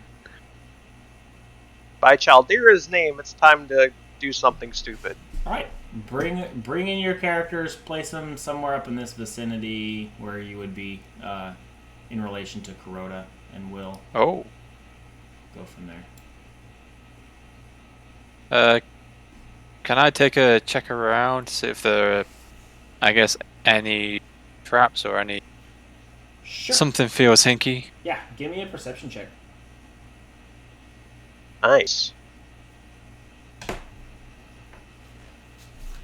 Danger has pricked his senses. There is not a trap. However, with your perception, you do notice that as you guys enter the room, Eyes follow us. Starhand's shadowy form rises from her sarcophagus, passing through the stone lid.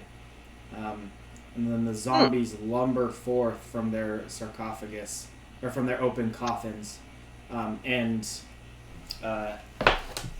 Let's bring to light what you see as they that's lumber cool. forward. And we will roll initiative. So Can I take that perception check as my initiative roll? I'll allow it. Oh. I'm just saying, because, I'm like... fine with that. I'm not against that idea. Yeah. Makes sense. Just roll for now, and then I'll set it.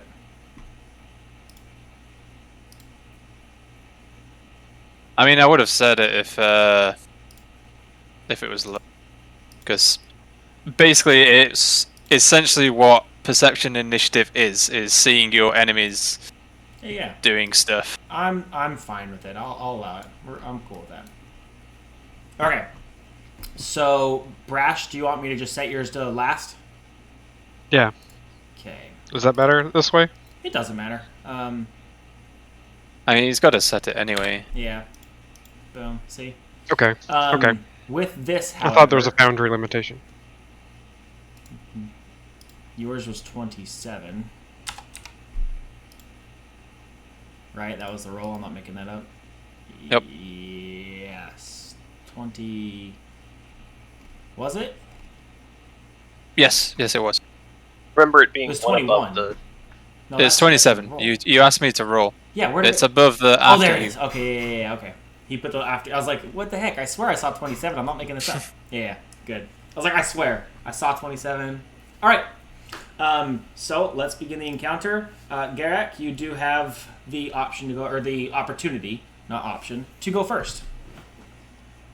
These there are a couple of zombies, so I'm gonna walk up. I am going to flurry. Okay. That was this guy. Damage. He's Ow. hurt. Oh, I miss. Oh no. And then I'm to Running back. back the fuck away, and that is my turn. Okay. No, I'm gonna go with that. Yep. It is. What was the name of this thing? Starhand, right? Lady Yeah. Starhand. Yeah. Yep. So Lady Starhand's shadow now. So as they.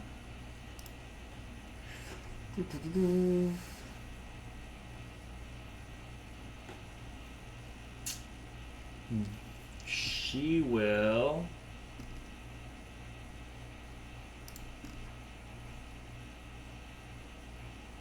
Oh my gosh. Okay.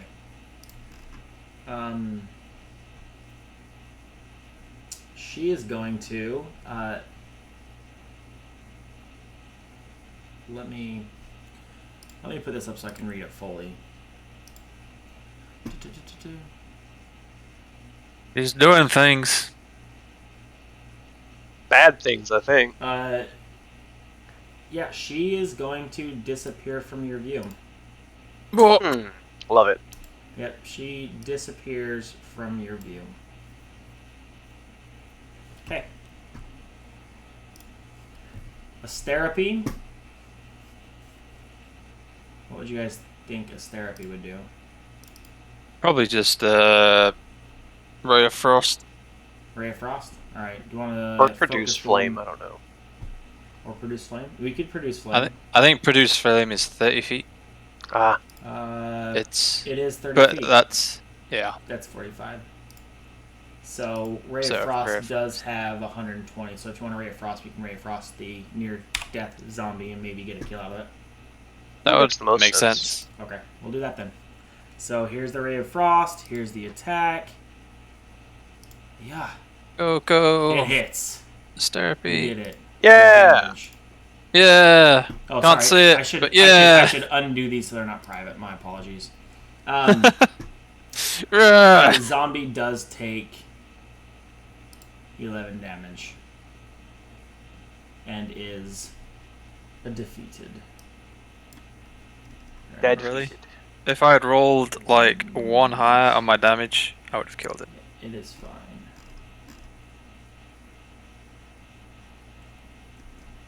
Yeah, it's dead. So that is the end of it, and that is her turn. So, Kuroda. She could guidance or move further away. I guess. She could. She might slide over just a little bit to not be so close to the other zombie.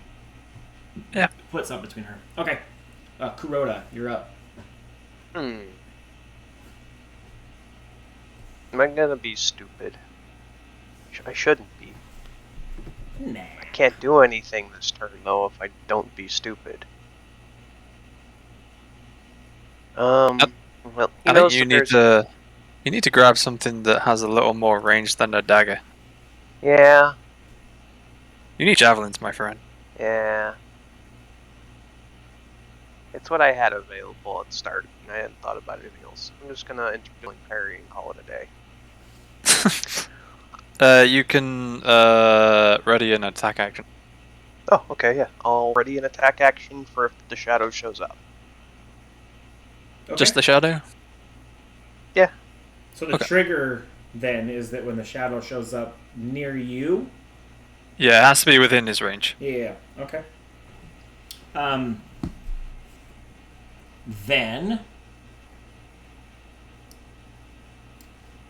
It's the the Zambani's zombie's turn. The zombie will shamble slowly forward to the closest target.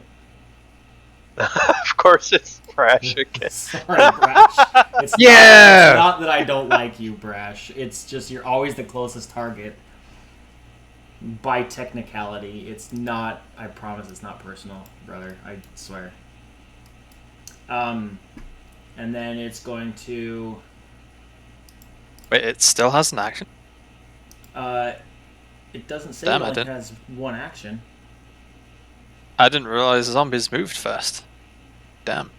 Let me Damn, look son. at their speed. Yeah, the speed's 25. It only moved 25 to get there. Fucking these are like, what is it, Dawn of the Dead zombies? Yeah, These are it's fucking moved. chasing you down. It's got 25 move speed, so that's one movement to get there. So it should have. I mean, they do have the slow trait, which means they probably can't react. any way. They also miss an action. But I didn't expect. Normally zombies are slower, but these are fast boys. Yeah, this These one, are it says it's got. Yeah, no, it says it's got 25 move speed. these are zombies that are running you down. Yeah, That's the worst kind. these Well, are the actually, zombies hold that. on. Technically, that might be its stride. But it strides for one action to move. Yeah. Yeah. Yeah. If it has no, that's 25 it. movement speed, that's fine. Yeah, that is. It definitely does. So, it's gonna walk up and it's gonna get one swing at you. Actually, no, it's not. It's gonna get one bite at you. Uh-oh. Hum. Uh-oh. Oh, it has to be grabbed or restrained first, though, so I think you have to. Does it first? Yeah. Oh, I thought that was a. Yeah. Yeah, Oh, requirement. requirement. The zombie has I thought a that was a creature side grabbed or effect. restored. I thought that was a side effect. So Nope. instead, because they both have +7, that's just its melee fist, so it swings at you. So 25 to hit on a swing, not jaws. And then it will do 1d6 plus 3, not 1d8 plus 3. So 7 damage.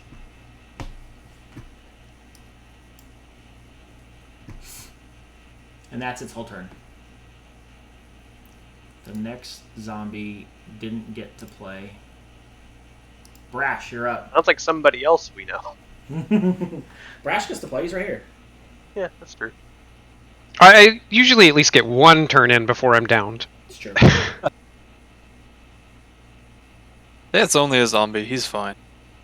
I'm going to do the finishing move. Do it. Whoa! Yeah! Big damage. Yeah! I didn't do it. You forgot to. I clicked the button though. Just redo the roll for the attack. Yeah, you can select it and then do a crit. I think. You can just I clicked the double wrong one. That's fine. That's You can just Yeah, double it. is that not? Oh, I have to double that. Yeah, okay. Yeah, Yeah. you can just Double damage. Ayah. dead. And Ha-ha! as you He no do longer that, has panache. As you do that, from its Oh. shadow pops the shadow lady. I guess the zombie doesn't. The shadow doesn't really prevent the zombie moving through it. What do you mean? Because if the shadow was stood there all the time, it's a shadow, so it's not really tangible. It would, if it was tangible, it would have made it difficult terrain. I would presume it was hiding in the Yeah, zombie it was shadow hiding. It is was what just was hiding doing. in the shadow, kind of like. Okay. Yeah. That's what it did. Is it takes the hide action in a shadow. That's cool. Yeah. Here's what if you guys want to read it specifically. No, I'm good. You do lose panache though. So that's the end of your turn. No, you should have one more. No, he's got 2 more actions. 2 more. Oh, you only took 1 swing so far. Yeah. Correct. Do it. So, I will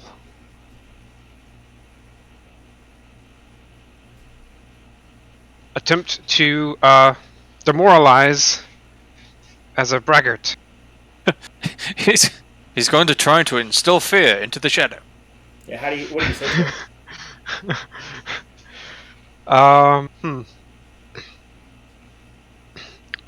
Say, better watch out, Peter Pan's trying to catch you. Peter Pan can Pathfinder 2 now. Do you share a language? Does the shadow speak You have to- common? Or Well, because if you don't share a language, it needs to be a 20. Yeah, it needs to be a 20. Do you If have it doesn't- intimidating glare? No. Okay. it doesn't. It does not speak common. Okay, God, so it's does a it 20. speak Gnome or Sylvan? No, it does not. It only speaks one language, and it's not. All right, names. well- Yeah, that'll be a 20 instead of 24. I still think that works though. It's just got to beat the will DC. Yeah. Can it? Beats it.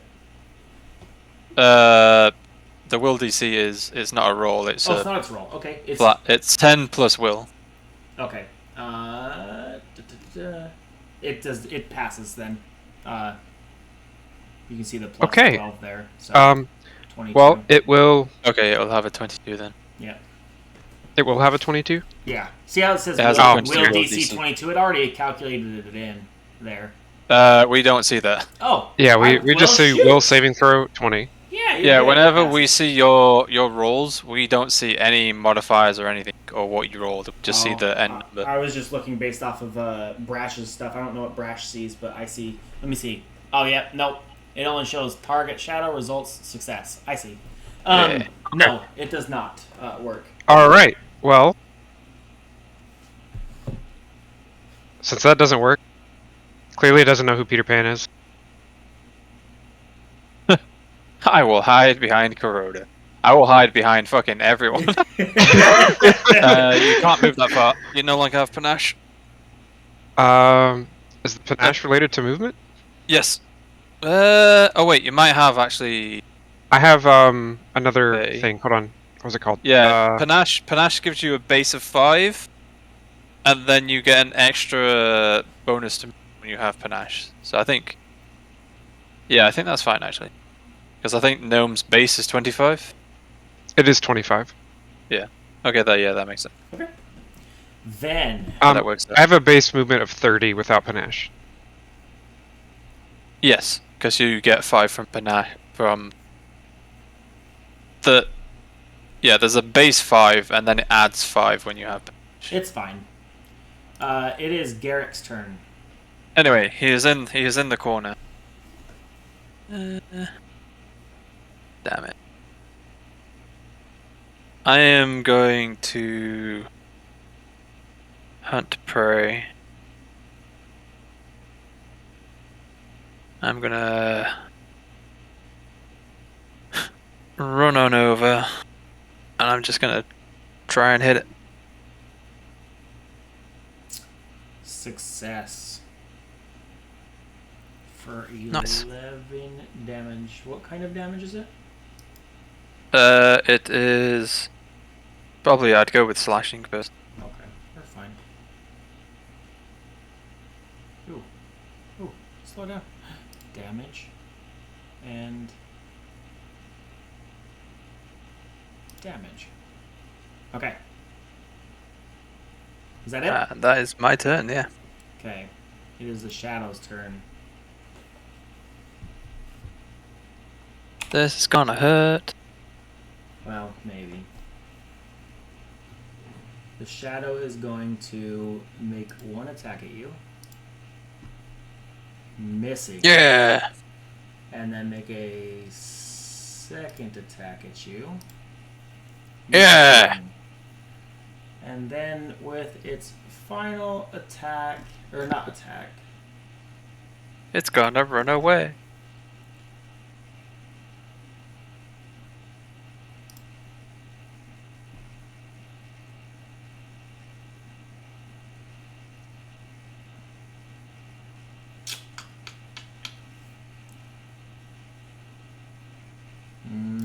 No, it'll, I guess, just take a third attack.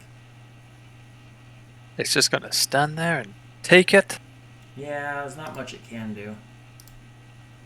Oh. Oh shit. Of course. Wow. Wow. Oh boy.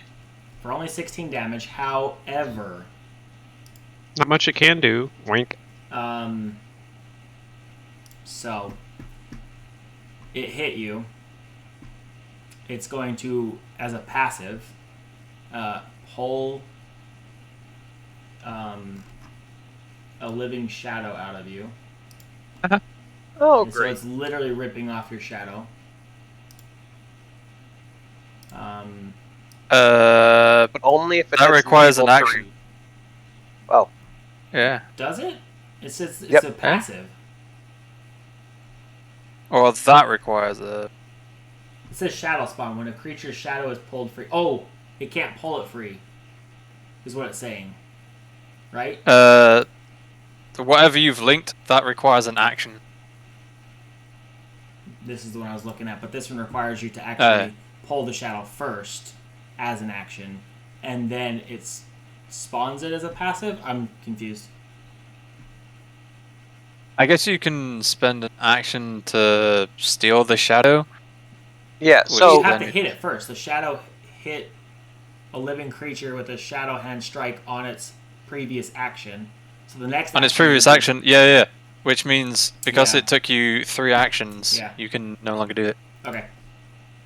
then you have to increase that enfeebled value to 3 or more. That's when its shadow is separated, and then you can make more shadows.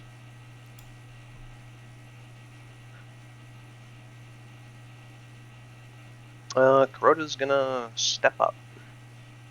It's it's my- it's Oh, goddamn, darn it! Astro. I keep forgetting where I am. Asterope will do the same Ray of Frost to this thing. See if that works. Oh, not damage. Attack. I believe. Nice. Nice. Hitting for Nice. 9 damage. Wait, a shadow can be chilled. But Damn. it's not immune. I thought it might have had resistance. It doesn't, according to the... Shadows can be Okay. called, guys. Yeah, it has immunities and weaknesses. Wait a minute. Wait a minute. Because it doesn't tell me what it just says. Resistance is all 5. Resist all? Is that what it says? Just Oh, resist shit. all? Yeah, I guess that is It what that means. takes- It says resistance all 5, so resistance to everything. Damn. That's like over half its health back. It regains 15 health. Yeah. I assume that there's no special like condition Mm-mm. which would be in Woof. its stat block if there was. Yeah. We're back up because everything, it's resistant 5 to everything. It just says all. Except some things, but... Oh. Shit. Okay, well. See, sometimes it's in your favor, sometimes it's in mine. This one's in yours. Let's just keep going. How is this in our favor? I screwed up. Pretty much nothing that Brash had done should have done anything at all. I mean, yeah, Brash didn't do anything. He hit it, He didn't hit the shadow. didn't he? No, he tried to intimidate the shadow, which Oh, okay. Yeah. I didn't think it could be intimidated, but It doesn't say that it can. And since it doesn't say it can't, I'm going to say that it can. But it is... sorry. She's taking her turn. She'll use guidance on Kuroda, who goes next. Human. go Kuroda. Stab it Oh. for Kuroda. Go, Kuroda. There you go.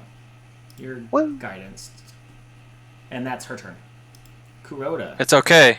You have to roll a 3 or more on the D8 to do damage.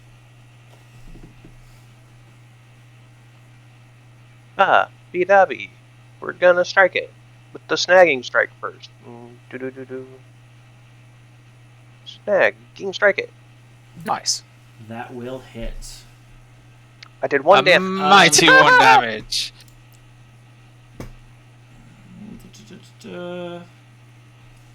Yeah. At least it's flat-footed.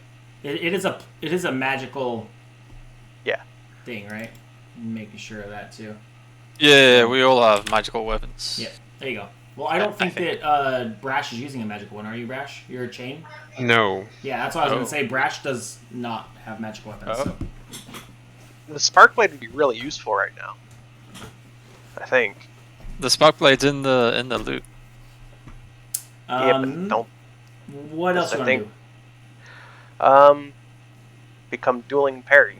do? Okay. Is that it? Yep. Hold on. Standing on the corpse. A 28 isn't a crit hit against it, is it? No. It is not. Yo, Kuroda's dead. What just happened? I'm standing on top of the. Oh, I don't know what happened. What? How did you just die? Kuroda's just dead. I don't know. I still have all my Kuroda is just HP. dead. Hold on. I just died. You still have full health, though. Yeah, I don't know what happened. Well, I have health. I don't have full health. Oh, yeah. How did you die? I don't even have the debuff for dying. Let's take that off. There we go. I just removed it for you.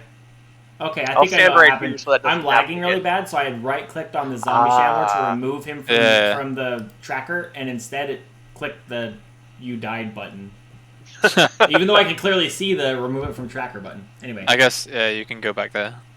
yeah, you can. Because then we can flank it. Okay, Even though it doesn't really matter because they're already flat-footed. But Brash. It's your turn.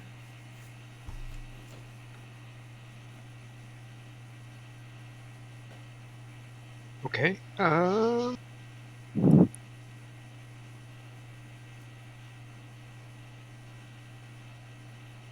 you could probably spend like a turn or two getting the spark blade. Sparkload? Spark blade. Oh. Isn't that still currently in your backpack? No, it is in the loot sheet. Well, the loot sheet isn't a character, so someone has to be carrying it. I guess it will be on me then. So you can run up to me and grab it off of me. Yeah, I'll do that. Okay. So how Uh, far is it to get to him? Can you do that in one action? Down here? Yeah, I think he can actually. He only has to get there. Yeah. That's 25 feet there. That's 30 feet. But that's through the... you can- That's going through Bluster though. okay. And then I'll go get the spark blade and add it to myself. Okay. I only say that it might be handy because of the cold iron rate. I don't know if that actually affects this. He also apparently needs a magical weapon, Let me Yeah, move that's which true. makes sense. That Yes. and it has both the finesse and agile trait, which is helpful. Yep. So you've got the spark blade. That's only 2 actions, right? One to move over there. 2 to take it out. One to equip it. Well, I would assume that it was equipped if he was digging through the backpack to retrieve I it, guess right? I depends if was gonna say it depends on how you want to count the I think you need to spend an action to put away your. Unless you want a 2-weapon Oh. fight. That's true. Then you'd have to. Well, you could just drop it, can't you? Well, So you'd either drop it. I also behind have I a the quick- ground- assume. Is dropping it an action as well? I don't think so. I don't know if that. If I the guess game it. considers There are but- still 3 actions, right? In PF2. I also have the quick draw feat, Yeah. depending on how. I'll just That say, well, goes. you got 1 action left. It's fine.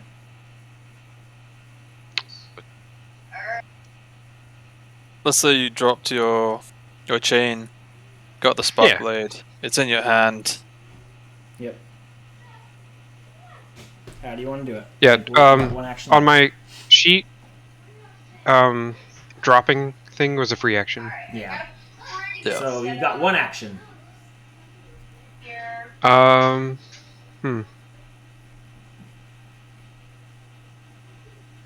I guess you could move up, stand next to it, ready for next turn. Yeah, that's what I'll need to do. Okay. Let's do that. Huzzah! Next is Garrick.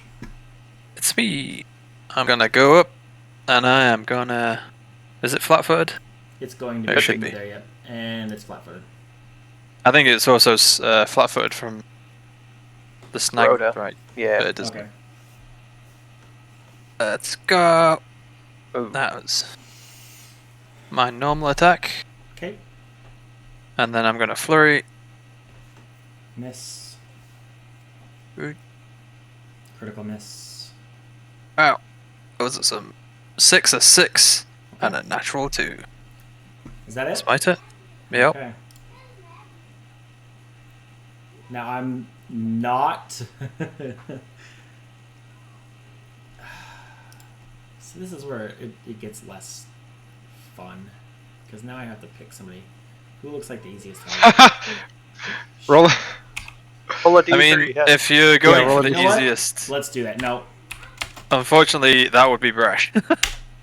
it rolls brash. I'm sorry, brash. Which is brash anyway. I took it out of my hands. It's not me. The fates have willed it, brash. Okay? The fates have willed it. It's not me, brash. Ruh-roh. Ooh, Not a ooh. critical though. So there's your first damage. Might not matter. And then it's going to use It's 1 gonna steal your action shadow. To steal shadow. Yeah. Which, the shadow pulls at the target shadow, making the creature enfeebled. So you will be enfeebled 1. Yep. And then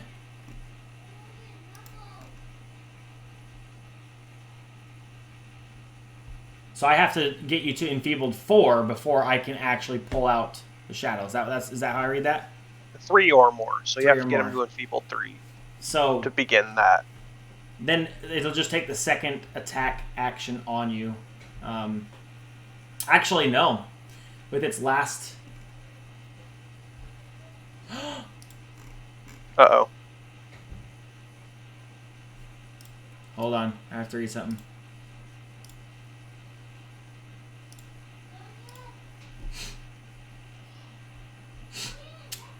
Okay, no. Actually, with its last action, it's going to make 1 final attack against Brash. Missing. Before, Wait, how bad? it rolled a 15, so by 4. It's Wow. not a critical miss. Before disappear. Well, Excuse me. Yep. Can it do that? Because it doesn't have Yeah. any actions there. Yep. It can. I had to double check that, so yes, it can. well, I guess we just sit here and wait. Yep, it is hidden somewhere.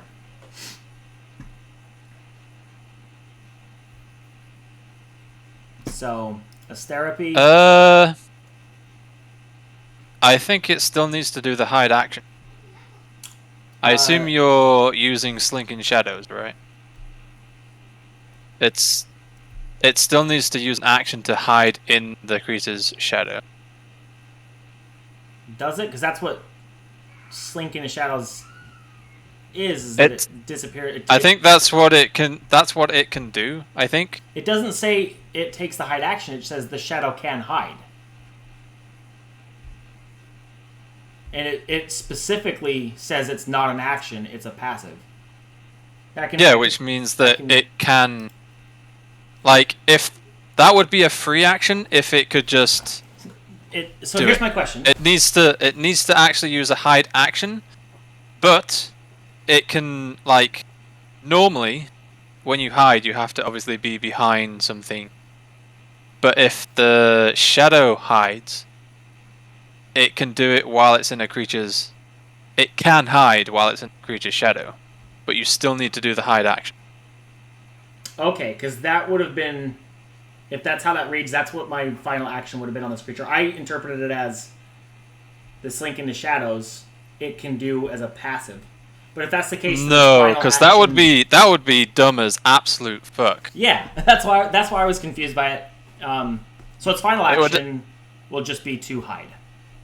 Well, then it needs to make a roll. It needs to make a roll. Yeah, which can it hide in the shadow if it's literally being observed? If it steps into a shadow, yeah. No, I mean I don't see why not. It's a shadow creature. I don't know. What's the here? Let me. I would It needs assume to roll stealth, and if it doesn't beat our passive perception, we can still see it. Ooh. We can still So- see I it. think you can still see it. That's Well- not very high, Yep. Yeah. right? I don't think anyone's got less than a 6 in perception. Even Blust can see it. That poor shadow. I assume the way I see this is you've got shadows being cast from like this direction, this direction. So it's providing a lot of different directional shadows based off of you guys surrounding it, which would have given it enough space to not even have to move to try to slink into one of those shadows. Oh, that's fair. That is absolutely fair. But if you're still able to see it,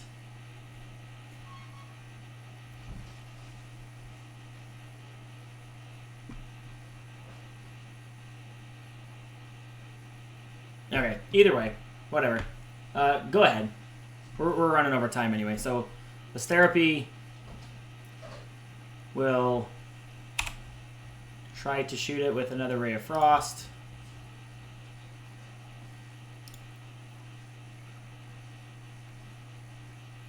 Come on. Come on. Maybe she'd use her little focus ability. No, it matters now. Yeah, it doesn't matter. And that'll be her turn. We're just gonna move forward real fast because we're running over time here. I don't want to keep you guys too long. So, Kuroda, Rhoda. He's just gonna swing some do it. damage. So 2 damage this time. Yeah. Yeah. Okay. And then he'll swing again. Miss by a lot. I'm gonna miss. Is it even worth it for me to try and hit with the -10? I assume the first one was a snagging strike. No, I don't need to now. Well, you can, because then you give flat-footed for brash. It's oh, good Like- point. There's literally no point to ever not use snagging strike. Because That's fair. But I've already declared it, so I'm gonna try a map 10, the map 10 snagging strike. Yeah, no. Okay. Brash, it is your turn. I guess.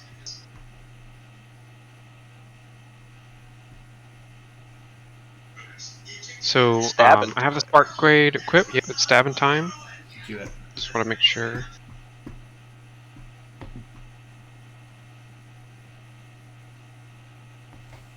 Don't have Panache right now, so I can't do that.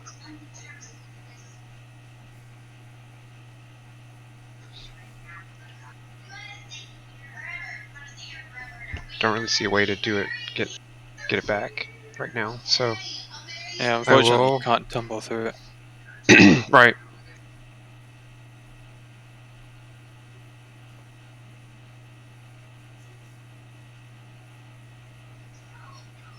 That hits, right? No. Clearly. Hmm.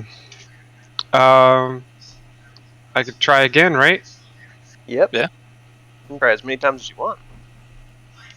Ah! That's a hit. That is a hit. Oh yeah. That's a hit, right? So, no damage. You actually can't do damage to it. It can. He No, you he can't. has a -1 to hit, so no, you can't. He has a -1 to his. Golly. I was heard hoping it. the cold iron would help, but apparently not. No, I don't think Cold Iron does anything to ghosts. Okay. Is that it, Brash? You can still use the We're free gonna action, have- the 1 day thing, right? I guess it is another day. We went Yeah. to sleep. Yeah. It's a new day. How do I use that? I don't see it on It's my... just an action. You have to go to gear and then do the drop down there to see it. Ah, okay. So, yep, I'll activate that. It's a DC 19 Oh. reflex. Should that hurt it? Let's see its reflex save real fast, right? That's what we gotta do. No roll though. It's- Yeah. DC 19, I believe, is what was Basic reflex. Yeah. Yeah. Oh my gosh! Nope. Nope. It Takes I no rolled a damage. 20, so it takes no damage. I'm sorry, Brash. We're gonna be here a minute. I'm sorry. I don't have anywhere to go. Garrett. Everybody else. I'm okay. I'm sorry. I'm not gonna die. 19 does not hit. Excuse me. Yes, Oh, it it's does. flat-footed. Yes, it does, because it's 18 right now. So 5. Aha.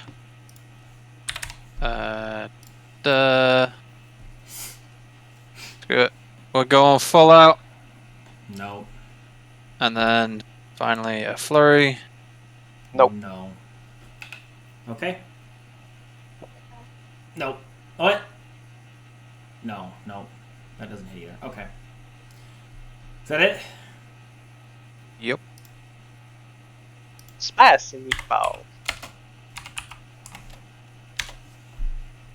Next target is Garrick. It's changing targets because you hit it. It's mad. I think everyone's hit it. Yeah, but you were just the last one to do it. Not true. Brash has not hit it. Oh. Oh, of course. Yeah. Jesus Christ. You know that whole like, hey, let's only crit Garrick. It's not personal, I promise. And it's one action. It's Yeah. going to do the enfeeblement thing. Still shadow, so I'll drop enfeebled 1 on you. And then, as its last action, it's going to try to hide in some shadows. Nope. Wow! Nothing happens. Nope. This therapy. It feels weird that it can just like, we see it, and then it just vanishes. Well, think of it this way. Have you ever been walking and looking at your shadow, and then as soon as your shadow enters another shadow, it completely disappears? And you can't see it anymore? That's the concept. So, she's going to use her Tempest Surge. Per recommendation. 2d12? Yep. If it fails, the DC 9. Ooh. So half Succeeds, damage. so half. 5. 5. 0. Oh. 0 damage.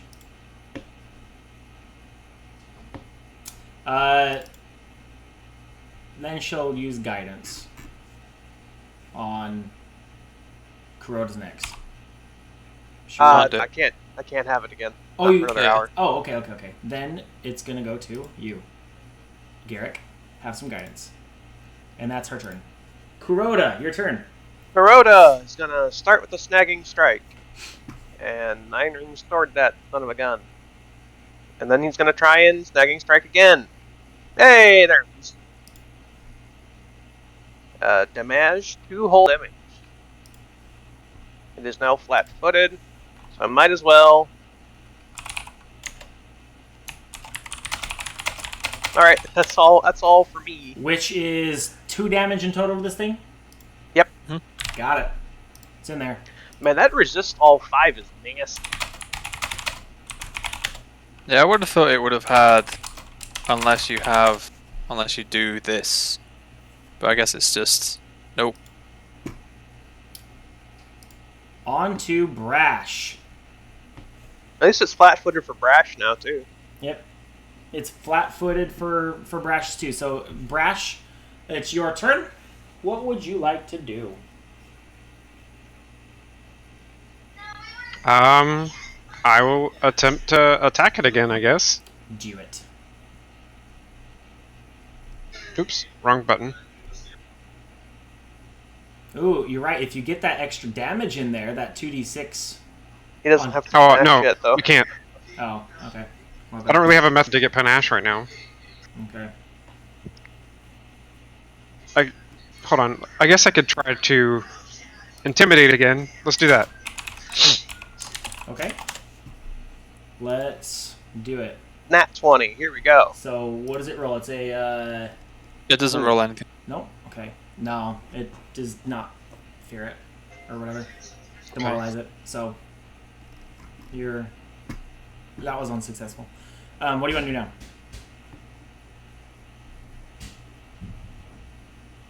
Do you want to try to... We've got someone in Twitch land trying to help out a little bit. What about, like, recalling some knowledge, see if you can glean something off it? Sure, I'll try that. Okay. Let's try that. Thanks for the advice, Twitchland. That may come in handy here. Just do like a Which version? You want to call it history, or do we want to call it? What do you feel comfortable with? It's Nature, probably survival. occultism or Yeah. arcana, I would have Okay. thought. Yeah, sure. Occultism or what? Arcana. Oh, Arcana. Either is fine. They're both about the same, so... Sure. Nice. Do I know what it is? You are confident that it has. Let's see. We'll call it the undead feature as well as like incorporeal, right? Because it's a shadow. You also, with this base of knowledge, you've watched it try to slink into the shadows twice to disappear. And you feel like if it's trying to use shadows to disappear, maybe you should try to hide the shadows in some way, or provide or produce more light to give it less of a runaway feeling, or hide your shadows from it. Stuff like that, if that helps.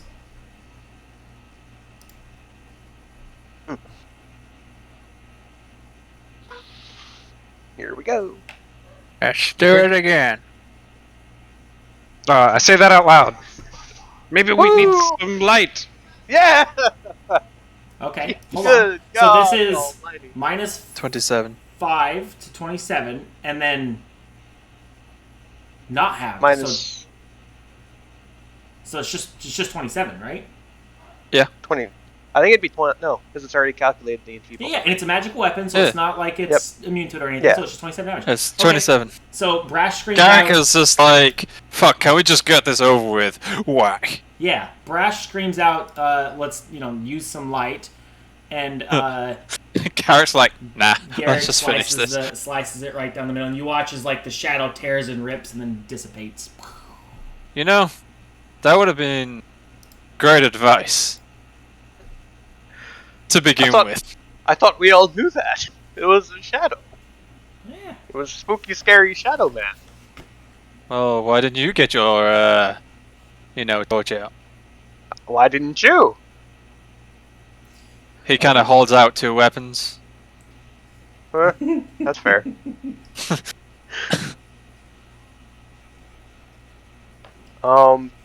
Kuroda. Well, do we want to end it there since we're kind of Yeah, overshoot? let's pick up right here on the next session. We can loot the cave here and then return. So Join us in a month and a bit. yeah, it's gonna be a little while. We have to miss the next 2 sessions in a row for the GM being out. But thank you to all those in Twitchland. The advice you gave did come in handy, albeit I'm a brand new GM, so I'm still trying to learn how it works in Pathfinder because I've only done D&D. But thanks for joining us. We'll be back again in about a month for Troubles in Otari. However, we do have other campaigns and other games going on Saturdays, so feel free to join us on Discord, Digital Dungeons, and we'll see you all again in a few months. Bye. See you later, guys. Thanks for watching.